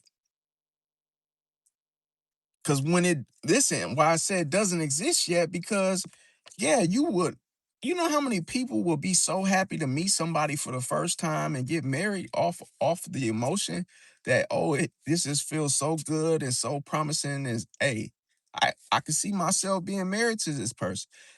It hasn't happened yet, bro. It doesn't exist. It's not realistic. See? So then when you have to be reminded, it comes from the intuition. Your intuition says, you barely know this person, Pisces. What are you thinking? See how the intuition pulls you from the clouds, Pisces? It pulls you from your imagination and says, maybe in the afterlife, pulls you back down to earth and says, yeah, you were creating, you were dreaming, you were creating, but back to reality. You don't know this person. See that? So you could really be living your life with the idea. See, and maybe that is an expectation of yours, but just know that when you are expecting something, you're not being realistic either. Two things at once. See that? So sometimes in a situation, nobody lied. Nobody lied to you. Nobody told a lie. The illusion grew because your imagination filled in the blanks, bro. See how your imagination can can fill in the gaps, and it feeds the illusion, bro. It feeds the illusion, but people are out here thinking, "Oh, you lied to me. Oh, you did this to me." And their expectations are not met, but they fail to realize the illusion grew because the imagination filled in the blanks. When there aren't any answers, this is what happens. See, when there's no answers, boom. Next thing you know, the imagination takes over the wheel. Now, another thing is that, see, one thing that a lot of people don't know is that people oftentimes think Pisces are deceived. Now, but here's the thing. It's because Pisces may be more vulnerable to believing in somebody else's potential than the current behavior. See that? So if somebody says, I'm going to change, then a Pisces may focus on what the person could become instead of asking them, what are they actually doing today to change? It's cold blooded. See that? So that's a situation that causes it. Now, when you look at Pisces being connected to Neptune, I'm gonna tell you why. Okay. Art, as I mentioned, music, spirituality, healing, symbolism, compassion, and imagination. And see, with healing is a form, it's a form of art because you could go from being sick and then transforming into what? Being healed. So something always looks like something and then it changes, two things being done at the same time. If you was an artist and you was sketching something out, you don't really know what you're going to sketch. It's your imagination telling you to put things, here, put things here, and put things here. And then it starts to come together as you start to create it. See? So the story, you're telling yourself a story that you're not telling the person that is actually watching what you're creating. So the illusion is that, damn, this person can draw, damn, this person can really paint, damn, and they don't know the story of why you created it. What were you thinking about when you put this here? See, what were you expecting? And that is the secret. See, a lot of people don't know this. So you could be looking at a Pisces and literally just thinking the wrong stuff, and it's not even nothing, nowhere near the story they told themselves. See, because you were literally sitting there, just hypnotized by the illusion. And that's why I told y'all with John Wayne Gacy, bro, his art and his expression was genius for the wrong reasons. And that rhymes, genius for the wrong reasons. This man knew, see, he knew the power of the facial expression that people will they will literally stop there and watch his expression before actually knowing him personally. It's cold blooded. See, that's why I said that's why the shiny door could be a trap because when there's no boundary, the situation determining whether it's a good or bad situation is boundless, bro. So it's too many woulda, coulda, shouldas. It's too many possibilities that it could go left or right. And guess what? It ain't dependent on how you see it. Even though you can see it being shiny in your face just like this, that's the illusion. The illusion is not, as I just proved to you, the illusion is not a lie. You end up imagining something that's not there. It's cold blooded. You end up imagining that, oh, it's a good thing to come from this. So you walk through that situation assuming that it had no boundaries. And then it ended up going left. And you thought it was the right way to go. So if a Pisces, this is why I said the most dangerous Pisces is the one that has no boundaries. Is because that of what you think you're getting yourself into, thinking you're going to take advantage, it might not never be like it would probably be the total opposite. So what I'm saying is sometimes a Pisces doesn't even have to set boundaries. And I'm only reason I'm saying that is because as easily as they can dissolve boundaries, sometimes a Pisces feels like, what's the point of setting a boundary? Cause you're gonna end up falling for the illusion before I even set it up. You're gonna fall for the illusion thinking, and this is why I say people would wake up and say, damn, how many people do you think of the victims of John Wayne Gacy realize they fell for the illusion before the boundary? See, they realized they messed. It was too late, bro. It was too late when they fell for the illusion. They will be in another realm to not even be able to come back, bro, to Earth. That's just how the Pisces can have. Listen, you can see the Pisces do something, boom, next thing you know, you in a whole nother realm. And you just realize you screwed up because it's not always what it appears to be. See, it's not always what it looked like. That's why I be telling people, do not get too comfortable, bro. Do not, do not be too quick to go along with stuff.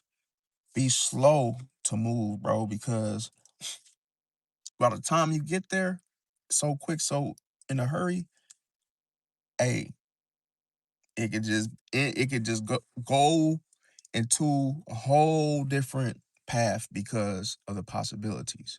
See, now that's why I said what a Pisces creates, you cannot change it. Okay. Now,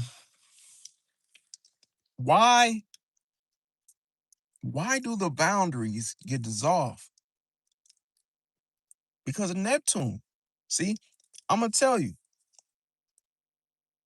Neptune is the planet of blurred lines, bro. See, so you can't make sense of what you're seeing with Neptune. You can't make sense or understand what you're seeing. See, as you see it or observe it or however you know. And to see the thing about it is those blurred lines are dreams and reality. The blurred lines are two things happening at one time. Because when you look at the planet Neptune, you don't even realize that it's dissolving all boundaries. See? And see, when it comes to the blurred lines, we looking at dreams and reality. And that's dreams and reality, two things that happening at once. Intuition and assumptions, two things happening at once. Compassion and self-sacrifice, two things happening at once. Faith and wishful thinking, two things happening at once. Inspiration and escapism, two things happening at once. So, when we look at this, Neptune doesn't necessarily lie to you. No, it can make the line between what's real and what's imagined feel less clear at the same damn time, bro.